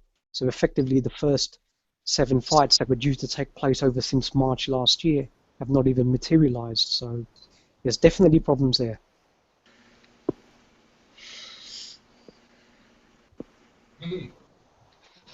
That's pretty good, Gus. Anyone else want to say anything for Al Heyman and the model, or whatever? Scorsese? Nota? Yeah, I don't care about that stuff. I just hope they put the I fight. mean, I don't know, man. It's too convoluted to really, like, you know, put your hand to the pulse on. So, I mean, whatever's gonna happen is gonna happen. Yep. I mean, trying to predict stuff like far into the future is, you know, a crapshoot. But I mean, regardless of it, I mean, there are certain fights that could be made that aren't being, which is a shame, and that goes for pretty much all sides of it. Exactly. You got this Thomas House. But there are some good fights that are being made that people aren't paying enough attention to as well. So. Yeah, hey, Scorsese, what about Thomas Hauser? What about him? Scorsese? I guess he ain't there. Miguel? Nah, he's still there. We're here. Oh, man. Hey, anything else you guys want to bring up? Man, looks like we're getting the audience around this time. Hey, Gus, Gus, I'm glad you're still with us, Gus. I thought you might have dropped off. You're hanging with the big boys, boy. The heavyweights out here, boy. Yeah, you know, it's my... Me and Gus are pushing 3 in the morning, going 4 in the morning out here, bro. But you know what? Going back to the Lomachenko issue, I think a lot of that too has to do with fucking HBO too, because every time when he goes out there and fights, I mean, they shove him up your fucking throat like he's the best that's ever lived. You know what I mean? Oh, Lomachenko, he's one of the best pound and pound, a great amateur pedigree, blah, blah, blah. So many fights, amateur fights, you know, a couple of laws and blah, blah, blah. And just constantly, every time he fights, you know, and people that are casual fans, they don't know better, you know, they're like, oh, shit. But if he's that great, then Orlando should be, you know what I'm saying? He must be great as well, you know what I'm saying? Well, that's what I'm saying. That's my Well, and so that's must Roman Martinez, since he actually beat Salido. That's what I'm saying. But these guys, Max Kellerman and Jim Lampley, just constantly, I mean, they'll ride his fucking nuts all fucking night long during the fight. Like, dude, shut the fuck up. Let this guy do his thing, you know what I mean? I mean, I think he's a great fighter. I don't think he's one of the best yet. You know, he's still got a lot to prove, you know? We don't know that. But Miguel, from my understanding, HBO actually rejected that fight when it was proposed to them, no? The Walters-Lomachenko fight. Yeah, but I think that doesn't have to do because they didn't like the matchup. I think a lot had to do with the cutoff of the budget, you know, because I don't think that's not the only fight that they rejected. There was another. Who chose the other one that? It was that one, and I know there was another one they didn't want to pay for. Shit, hold on, let me think. I can't remember. There was another one that Bob Arum was complaining about. See, that's another thing. Bob Arum's been out in public saying that he didn't want to do business with Al Heyman. Now he's coming back on that. See what I'm saying? Yeah, that's an interesting one because you know the top ranked lawsuit, which was rescinded initially, was actually amended and accepted by the same district court judge who turned it down. So there's definitely issues there. So I'd be very, very surprised if now that Jesse Vargas won that championship belt, you know, now he wants to come out and publicly say, "Oh, call me, I'm willing to make the fight against Danny Garcia." Now you want to make the fucking fight against this guy, you know, on the other part of the tree. I mean, they're talking about Jesse Vargas and Marquez now, isn't they? One man with Marquez. No, I mean, that's what I like that I fight. think it was Aaron that I like I that think it fight. was Aaron that brought that up, but I like, that's not gonna happen next time. Marquez was saying that he just wanted to have No, an easy fight for his next one, and then Okay. yeah. after that. No, I heard that. I heard that he's talking about Cotto against Vargas. Yeah, really? they mentioned that too. They mentioned Hey, that too, and but they and today they mentioned Cotto versus Brook. They were talking What? about that on Hey, go Boxing. ahead, Scorsese. You yeah. said about Hauser. What you said about Hauser? Hey, go ahead, Score. Yeah, I got one thing to say about Gus first. Well, to Gus first. He asked for more information on the Fortuna. I don't know if this is meaningful to him, but um, uh, Adam Abrowitz. Do y'all know him? No. Yeah, he's a writer, right? Yeah, SM Boxing. I think that's I shit. know. I see Yeah, him. but he breaks some news sometime, and I follow him on here from every now and then. Um, he's like I told you, they couldn't agree to a deal. The WBA, Fortuna and Uchiyama couldn't agree to a deal, so the WBA basically mandated or granted him to fight another one of their champions with one of those baby belts. It's under Fortuna instead of saying, "Hey, Fortuna, you fight him, and then we'll come back to this fight." But they basically pissed on their own rules and said, "Fuck our purse bid laws." And if, as boxing fans, I wish we could sue they fucking ass. You know what I mean? I wish I had a way to say you fucking lied to me, and I want something in return. Yeah, legally, if they cannot agree a deal, the fight has to go to purse bids. Simple as that. That's legally within the rules. Simple as that. And as a boxing fan, I wish I could just.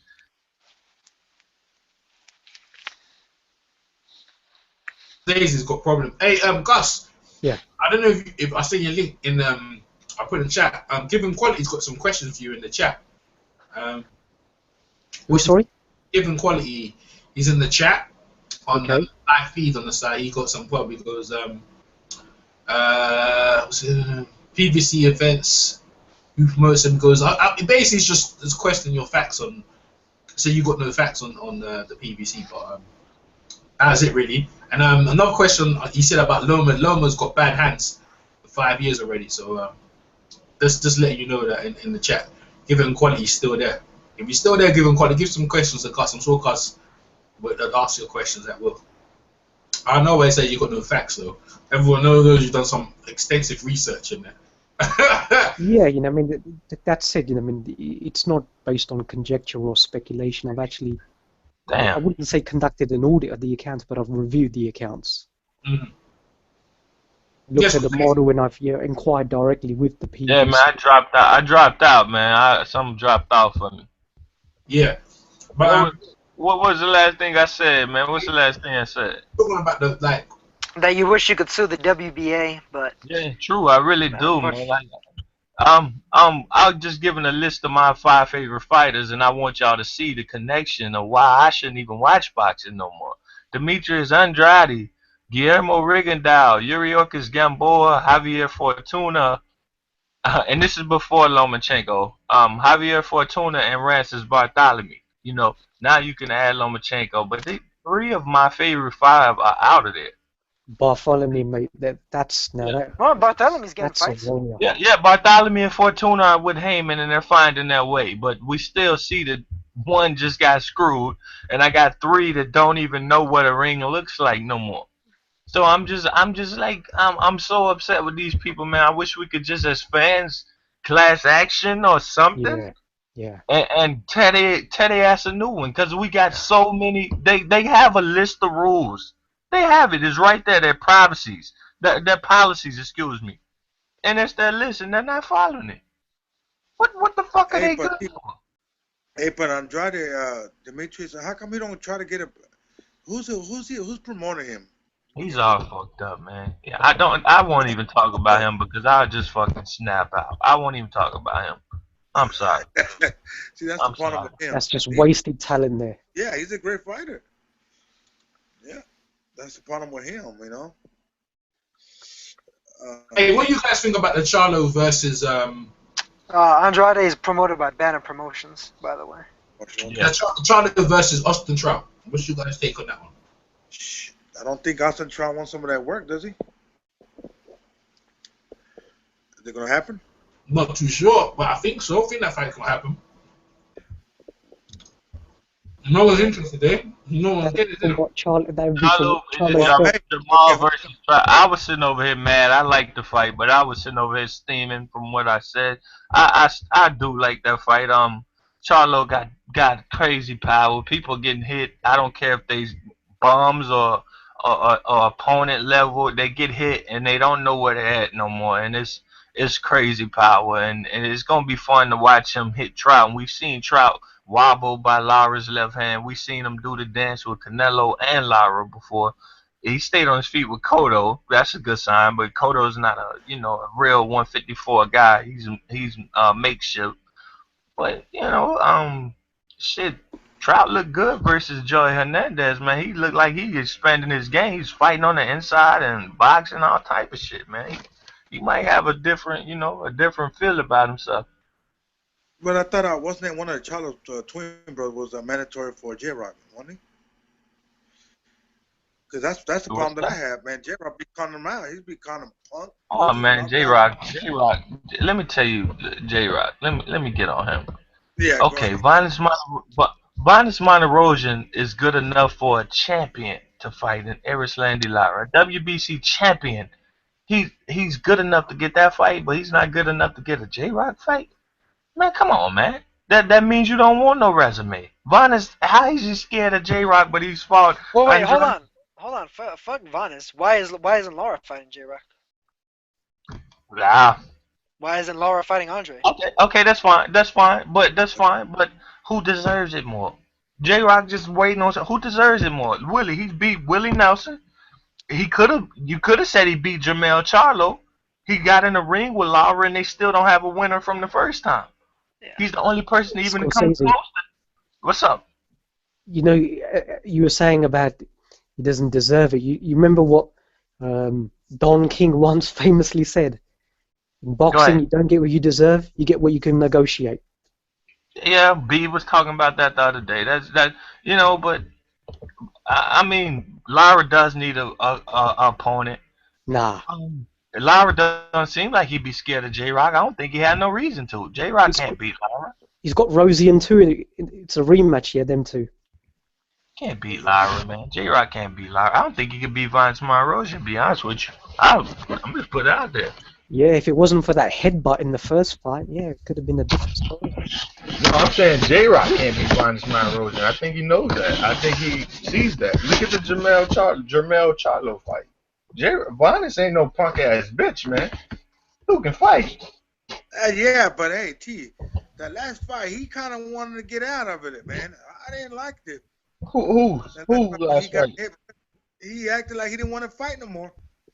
Who you talking about? Vince and who? Vanez, yeah, man. Versus who? Shit, let me think who it was. I know y'all saw it was on HBO. I saw that and that pissed me off of Vanez. Because I even had sent him a tweet on Twitter. I said, "You do your thing." I told him something. I hope you focus. Cause he fought that fight. It was when he was training with Joe Guzin, and then he left Joe Guzin, and then he started training with that other guy doing in camp. And then I remember I sent him a tweet and I said, "I hope you focus." And he goes, "I'm always focused and I'm ready." And then he goes into this fucking fight and he gets I think he gets blood in the eye, and then he's trying to act like he wants to get out of the fucking fight. They were asking, "Can you see?" I'm like, "Dude, don't fucking do this shit now." Man, he acted like he wanted to punk out of that fight. I can't remember who it was against who. Yeah, does anybody remember that fight?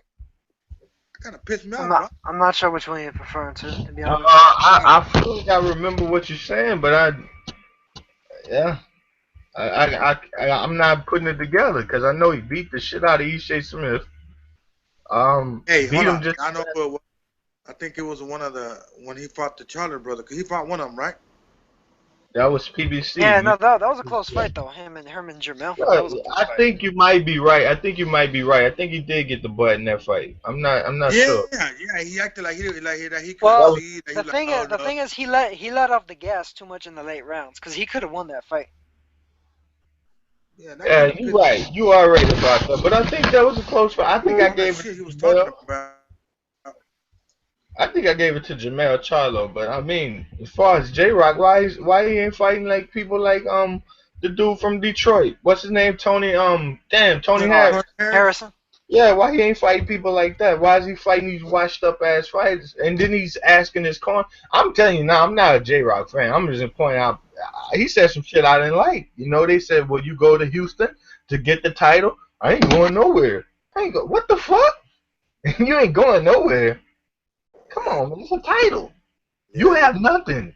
Yeah. You a privileged Al Heyman fighter. A lot of Gary Russell, J-Rock, privileged Al Heyman ass fighters. If he goes bankrupt, he should sue their ass. That's who should be sued.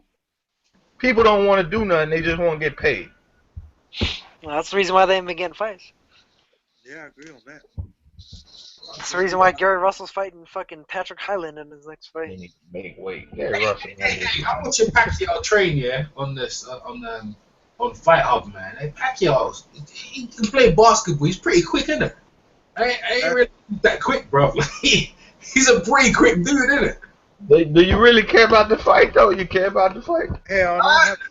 Not really, but like, you could look, man. I thought like he was. I mean, I like it. I want to see Bradley get a nice clean victory and get his props, man. I thought he was gonna lay down. I Deserves thought fucking he was gonna lay down for Brandy. I don't think so. I think he's actually gonna fucking bring Oh it. yeah, I don't think he's gonna lay down. I think it's gonna be a good fight, just like all the other ones were. And I'm like, hopefully Bradley wins and gets his props for it. I ain't really worried about it. Like Bradley showed me some. That first fight to me, I thought was pretty much a draw. The fact that people got all pissed about, like, oh my god, it was such a terrible. They didn't go in there expecting to see a good fight. They expected to go in there and see Pacquiao knock somebody the fuck out. Yeah. And when it didn't happen, they started booing. That was Pacquiao's crowd that was booing that fight. This dude gave up his belt to fight a person that's coming off a loss, though, man. Like, you know, like I can't believe this. Like, dude, that's your title, you know. Like, we know why. What, instead of fighting Ali? Yeah, I mean, Bradley would have knocked Ali's block off, man. But Top Rank were keen to re-sign Bradley, and that's why they really chose him. You know, there's all this smoke and mirrors about why. Well, there's that, and then also I think they didn't want to risk Crawford against Pacquiao. I think they thought it was too early for him. Yeah, I think so as well. I think Pacquiao, because Mayweather was this Mayweather, but anyone else underneath that? Like Bradley, look, man, Bradley last time. Like, I mean, I interviewed Bradley straight after that fight, and he said he was just trying to knock him out. So with Teddy, he was. You could tell that from just how he fought. Yeah, I know. He said that, right? He got his tactics wrong. He could have won that fight. What tactics? But the thing is, the reason why he did that though is because he knew he wasn't going to get a fair shake. He knew even if he won every fucking round of that fight, they weren't going to give him the decision. The thing, if he tries to box Pacquiao's probably going to win that as well, man, because he hits harder, man. So Bradley's just uphill battle. Because we see him knock out Rios, we think, yeah, like maybe Pacquiao. I was thinking maybe Pacquiao's going to stop him, whatever, but maybe Bradley's going to stop him. But man, I don't see shit. I'm watching Pacquiao. But you know the thing is, yeah, I'm watching Pacquiao like mess around with basketball, shoot. Freddie Roach ain't nowhere in the sight. So where's Freddie Roach get the credit? Like, what's Pacquiao? You know what I mean? Like, does Freddie Roach come on the last day and just like a last minute quarterback, whatever? Like, he ain't there when Pacquiao's training, man. Yeah. And the other thing with this fight as well is that, you know, how many athletes have actually recovered from a rotator cuff surgery? And if you look at even basketball and across the globe, not many athletes come back from an injury of that sort of severity. I agree. I think that shit was Gus, you believe that one about that shoulder? What did you think of that? See, the thing is, like, what Pacquiao said is that his rotator cuff has been damaged since the Oscar De La Hoya fight, and he's actually been fighting through the pain barrier, whatever. Now that's quite hard to believe. Well, and we know David Haye also had the same surgery. Him and Floyd had the same surgery, basically. Didn't Andre Ward have the same surgery, right? Yeah. Yeah. I like De La Hoya had that same injury, but he never got surgery. Hey, the thing is, yeah, he asked my promoter Bob Arum.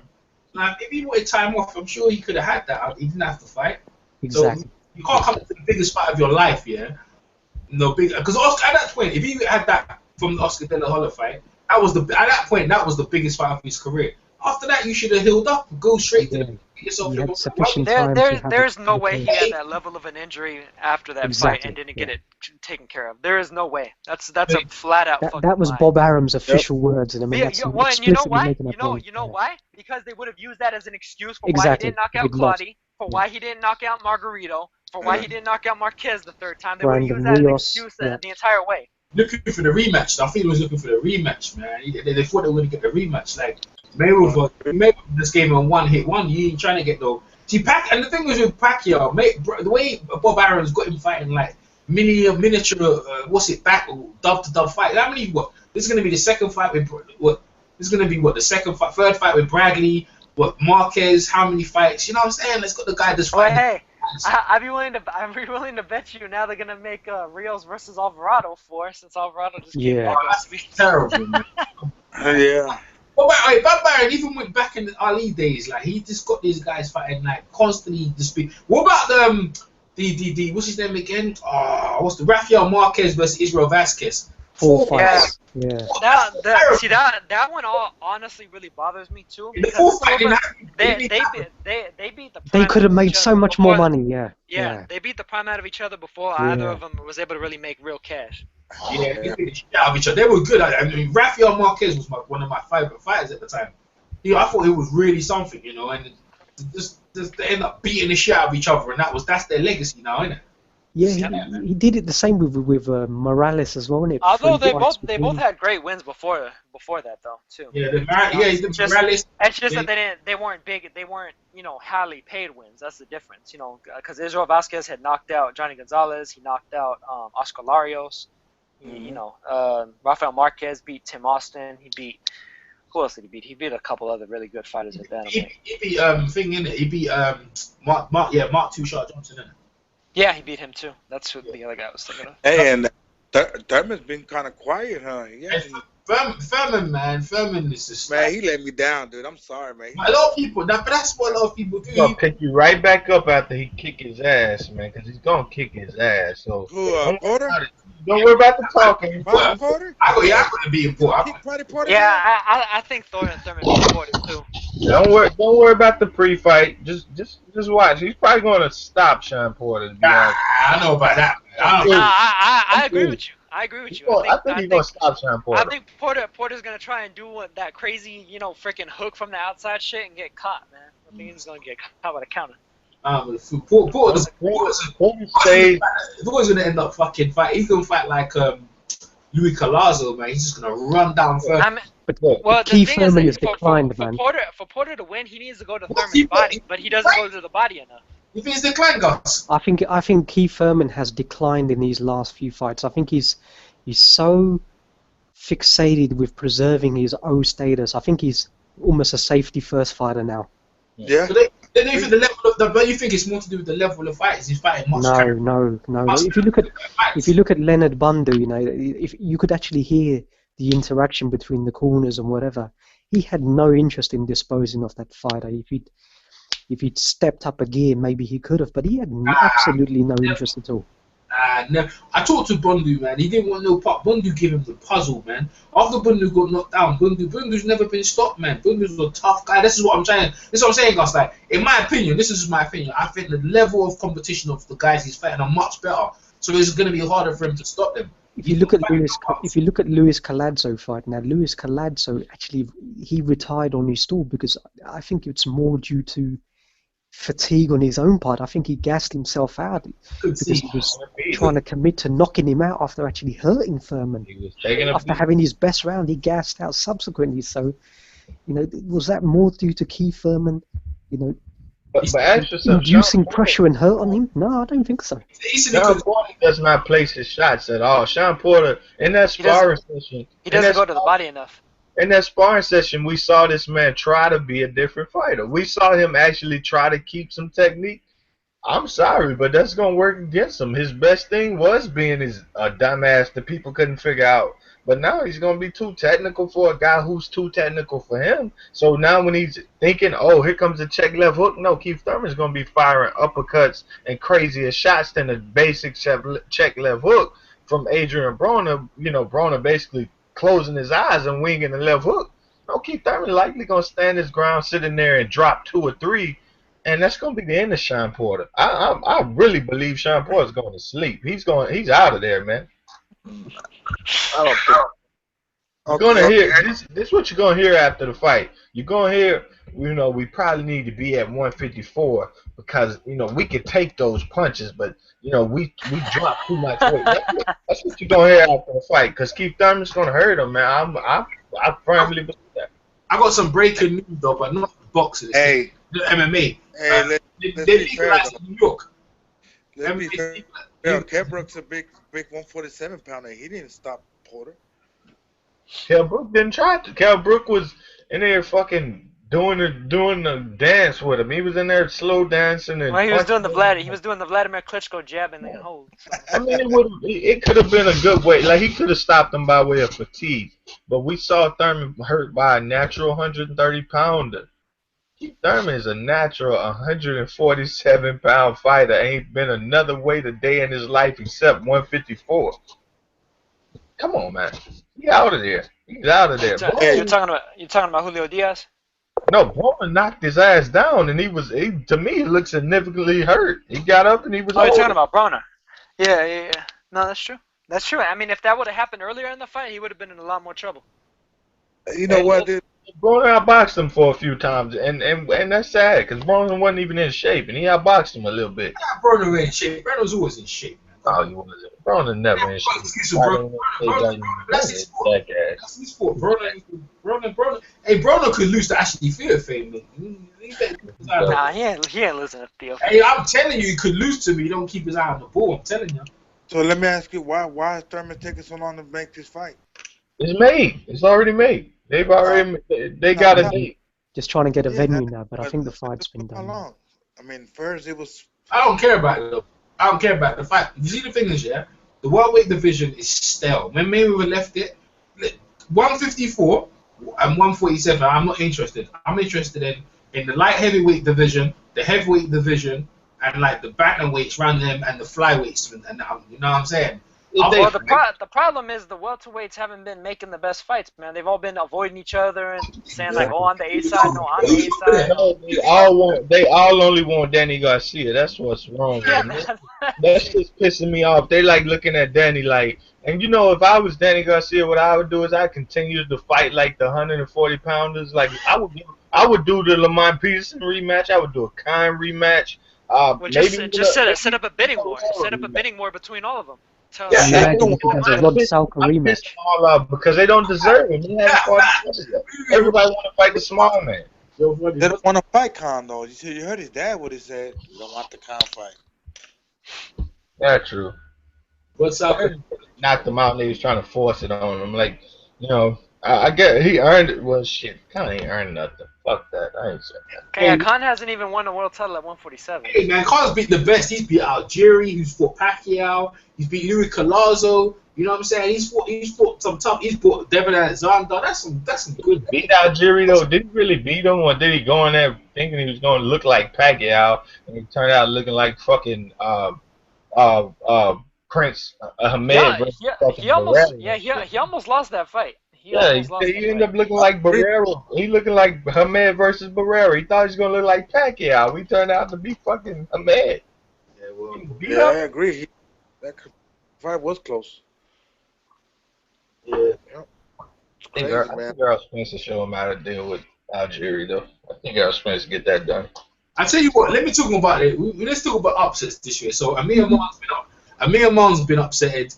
And like, some of these young guys, to me, like Errol Spence and Amir Khan, man, I tell you, man, a lot of people put a lot of stock behind them, but to me, until they I'm not trying to say maybe they should take their time with their trade, but a lot of people hype them. Amir Khan got so exposed, like, bro, like a lot of people had a lot of hype behind him. Look how he got dealt with. Like, people need to be careful of hyping up these dudes. I think it's the time of social media where a lot of fighters get hyped up. They ain't done nothing to deserve their hype, They haven't put the work in, you get me? They haven't put the work in and the groundwork to deserve the hype. Errol Spence ain't done that either. But look at Well, I mean, Imam wasn't fighting a punk, though. That's the thing. People, they underestimate Granados. I mean, he was a good fighter. He is a good fighter. Exactly, but they hyped that thing. They weren't even looking at that guy. They were looking at Postal. And he didn't even need to take that fight.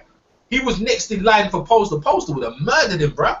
Poster would have murdered him, but Poster would have out and out killed him. He's lucky he It didn't would get have been a different fight though. He Well, wouldn't have had to deal with here's the pressure. thing No, though. it would have been a different fight. Posto isn't exactly jumping at the chance to fight Granados, even though he was supposed to be. You know, Yeah, but why isn't I those mean, negotiations what going forward? about Jesse? What about Jesse Vargas beating what's his name again? Sanam Ali. Oh, Ali? Ali. Yeah. Who was hyping that Sanam Ali? Everyone was talking greasy about that. He's gonna do this. He's gonna do that. Jesse Vargas, bro. I broke it down and told people Jesse Vargas is gonna beat him, and I told Jesse Vargas was gonna beat him easily. Everyone looked at me like I was crazy. I knew him because his resume, Jesse Workers put the work in. So this is what I'm trying to say. A lot of guys, they're getting hyped up, gassed up. I call it helium, and they haven't really put the work in to deserve the props, man. They have EJ, yeah, go on. listen, my man. Apologies, man, but I got to slip out. Unfortunately, I got to work in a couple of hours, man. So I got to Oh, try and Gus, get a man. little bit of shut eye, my man. That's a cool Gus, man. Hey, man, Gus from the boxing voice. Well, maybe not for no more, but Gus. Formally. Yeah, formally. We got maybe Pound for Pound Boxing hangout on Friday if you're around, Gus. But we Sure. appreciate you coming over, man. Gus from the UK, man. Anything you want to say to the people listening or anything? No. You know, they probably had enough of me, man. So Nah. listen, Yeah. I just want to say, you know, respect to Miguel Scorsese and Nauta. It's been a pleasure, my man. All right, good. Yeah, y'all take care. All right, Gus, man. Take care, my friend. Okay. All right. Hey, but EJ, you gotta look at what's the kid name? Amon. He was on the canvas already. Like it didn't look like he was what everybody was making him out to be. And I said to myself, he looks good, but we gotta see, because I heard people say hey, he's gonna beat Adrian Broner.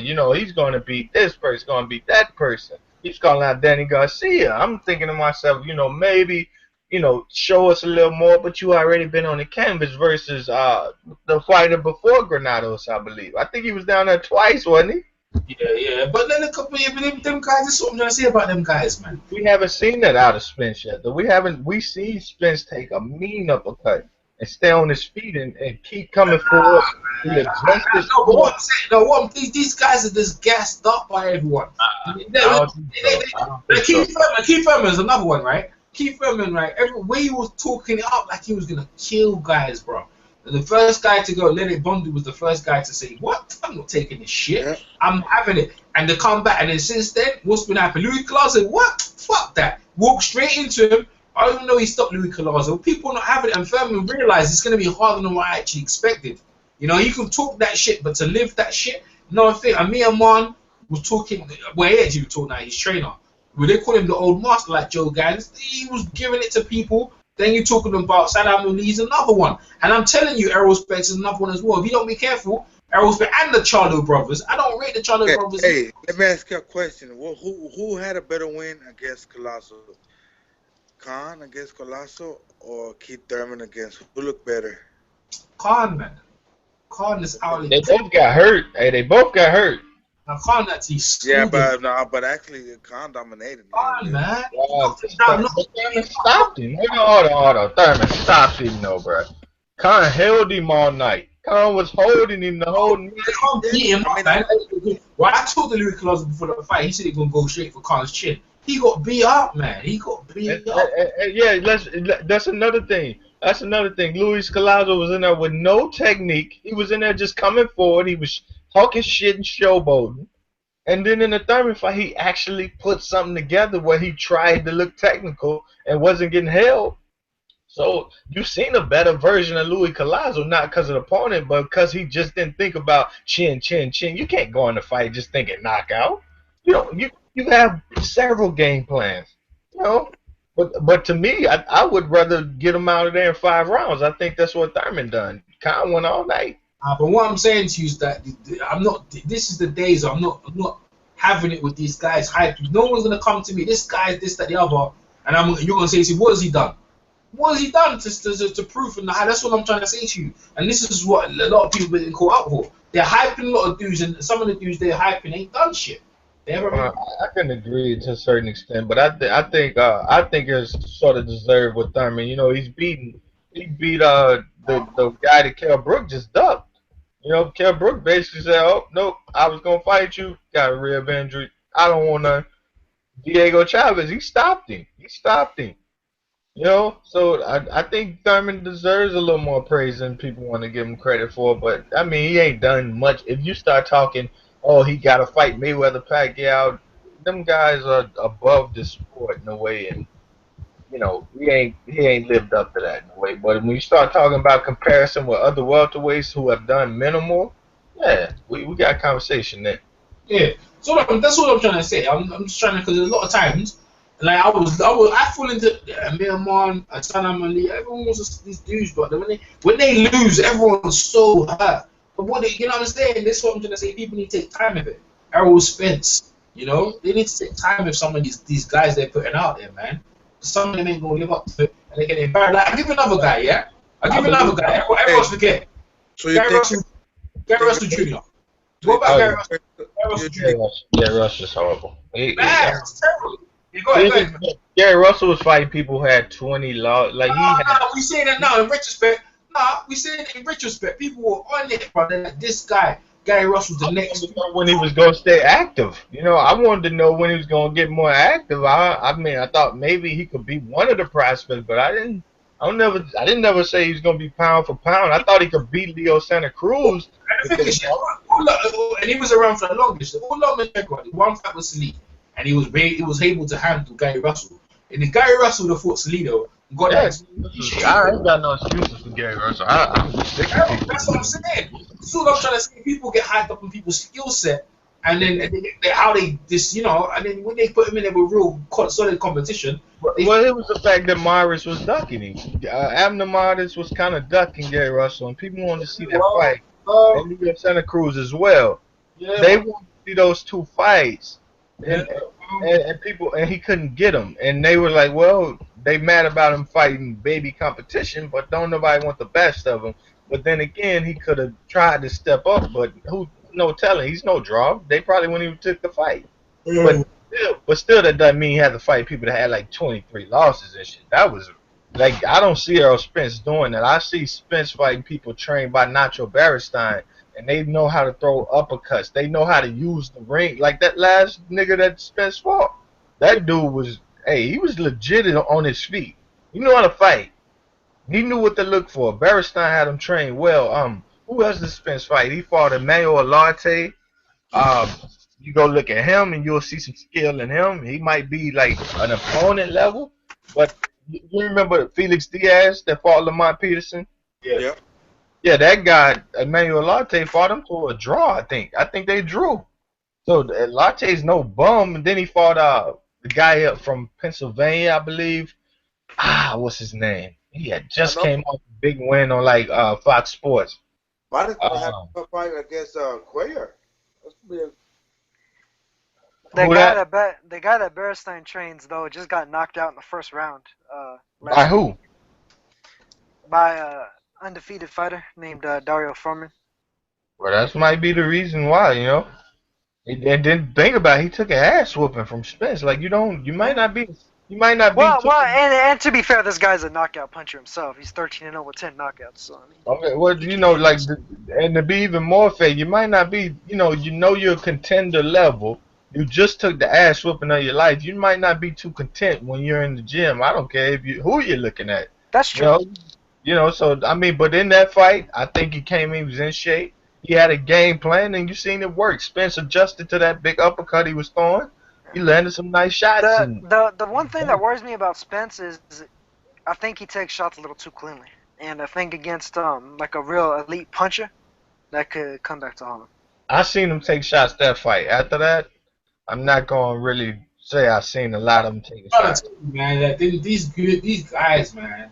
You know, he's a good fighter. I'm not sold on him yet. Yeah, I'm not sold. This is what I'm saying. Like, I'm not sold. This is what I'm going to say to you, right? In the first 10 fights, over in the UK, we have belt systems, yeah, and through the belt systems, this is the levels of where you are, right? We have the British, we have the Commonwealth belt, we have the English belt, the Commonwealth belt, the British belt, and then European. If you're a champion, you're ranked top 10 in every sanctioning body. That's how it works, right?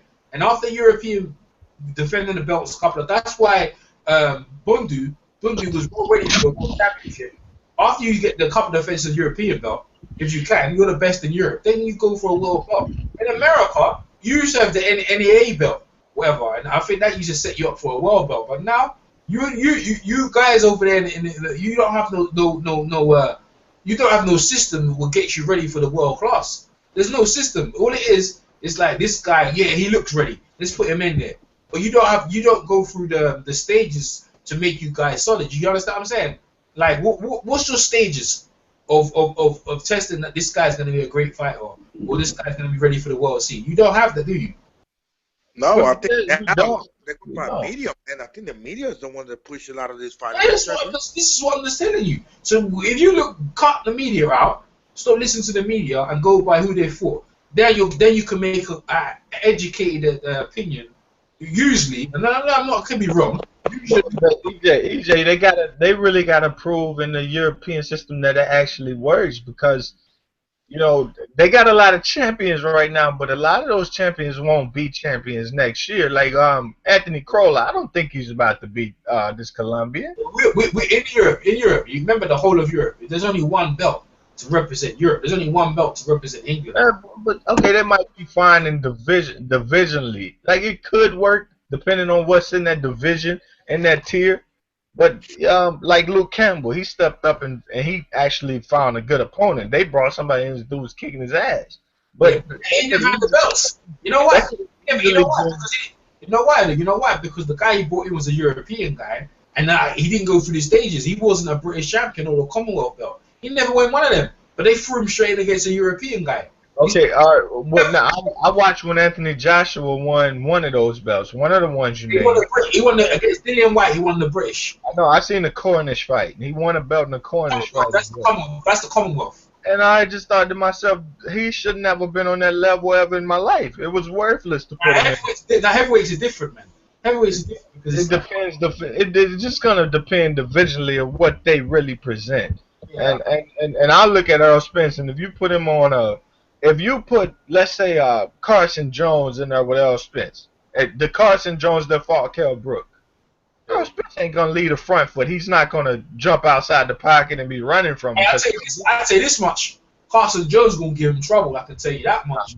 I don't know, man. Kell Brook don't go to the body. Kell Brook work the body. Kell Brook depends a lot.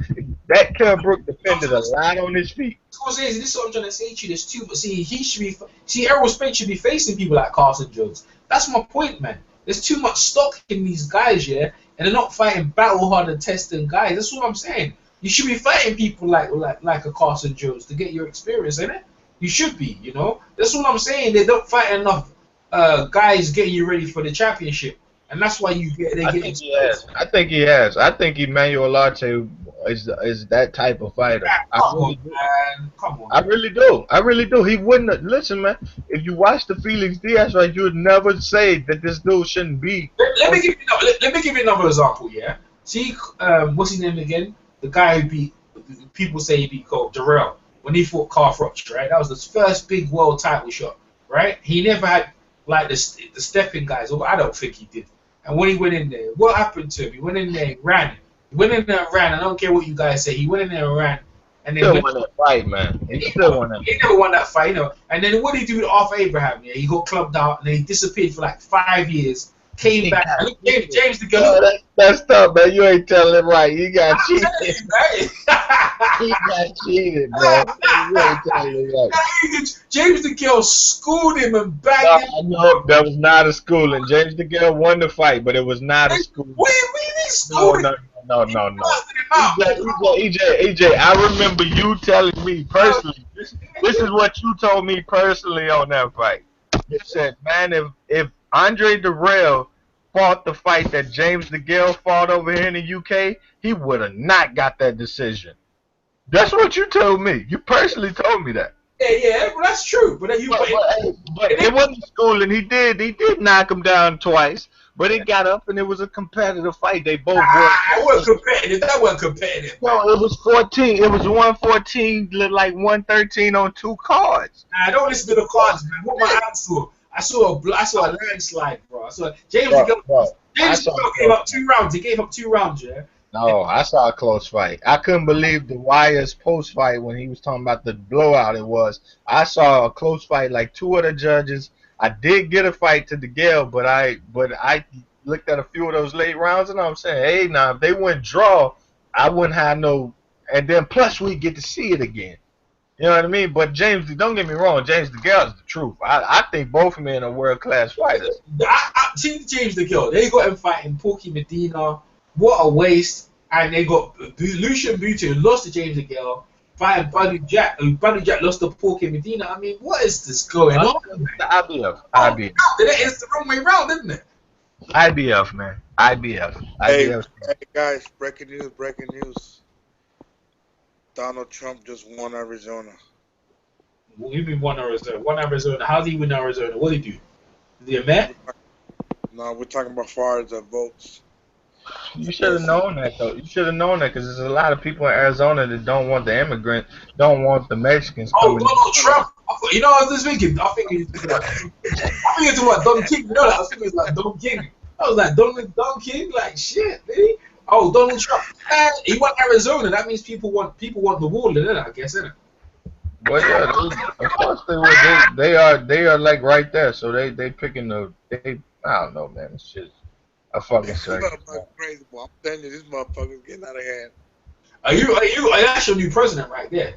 Yeah, I'm telling you, man. We have to put a hit on this motherfucker. My fucking president in Cuba fixing relations that I would like to see get fixed. He ain't my fucking president. Hey, listen, that guy becomes president, bro.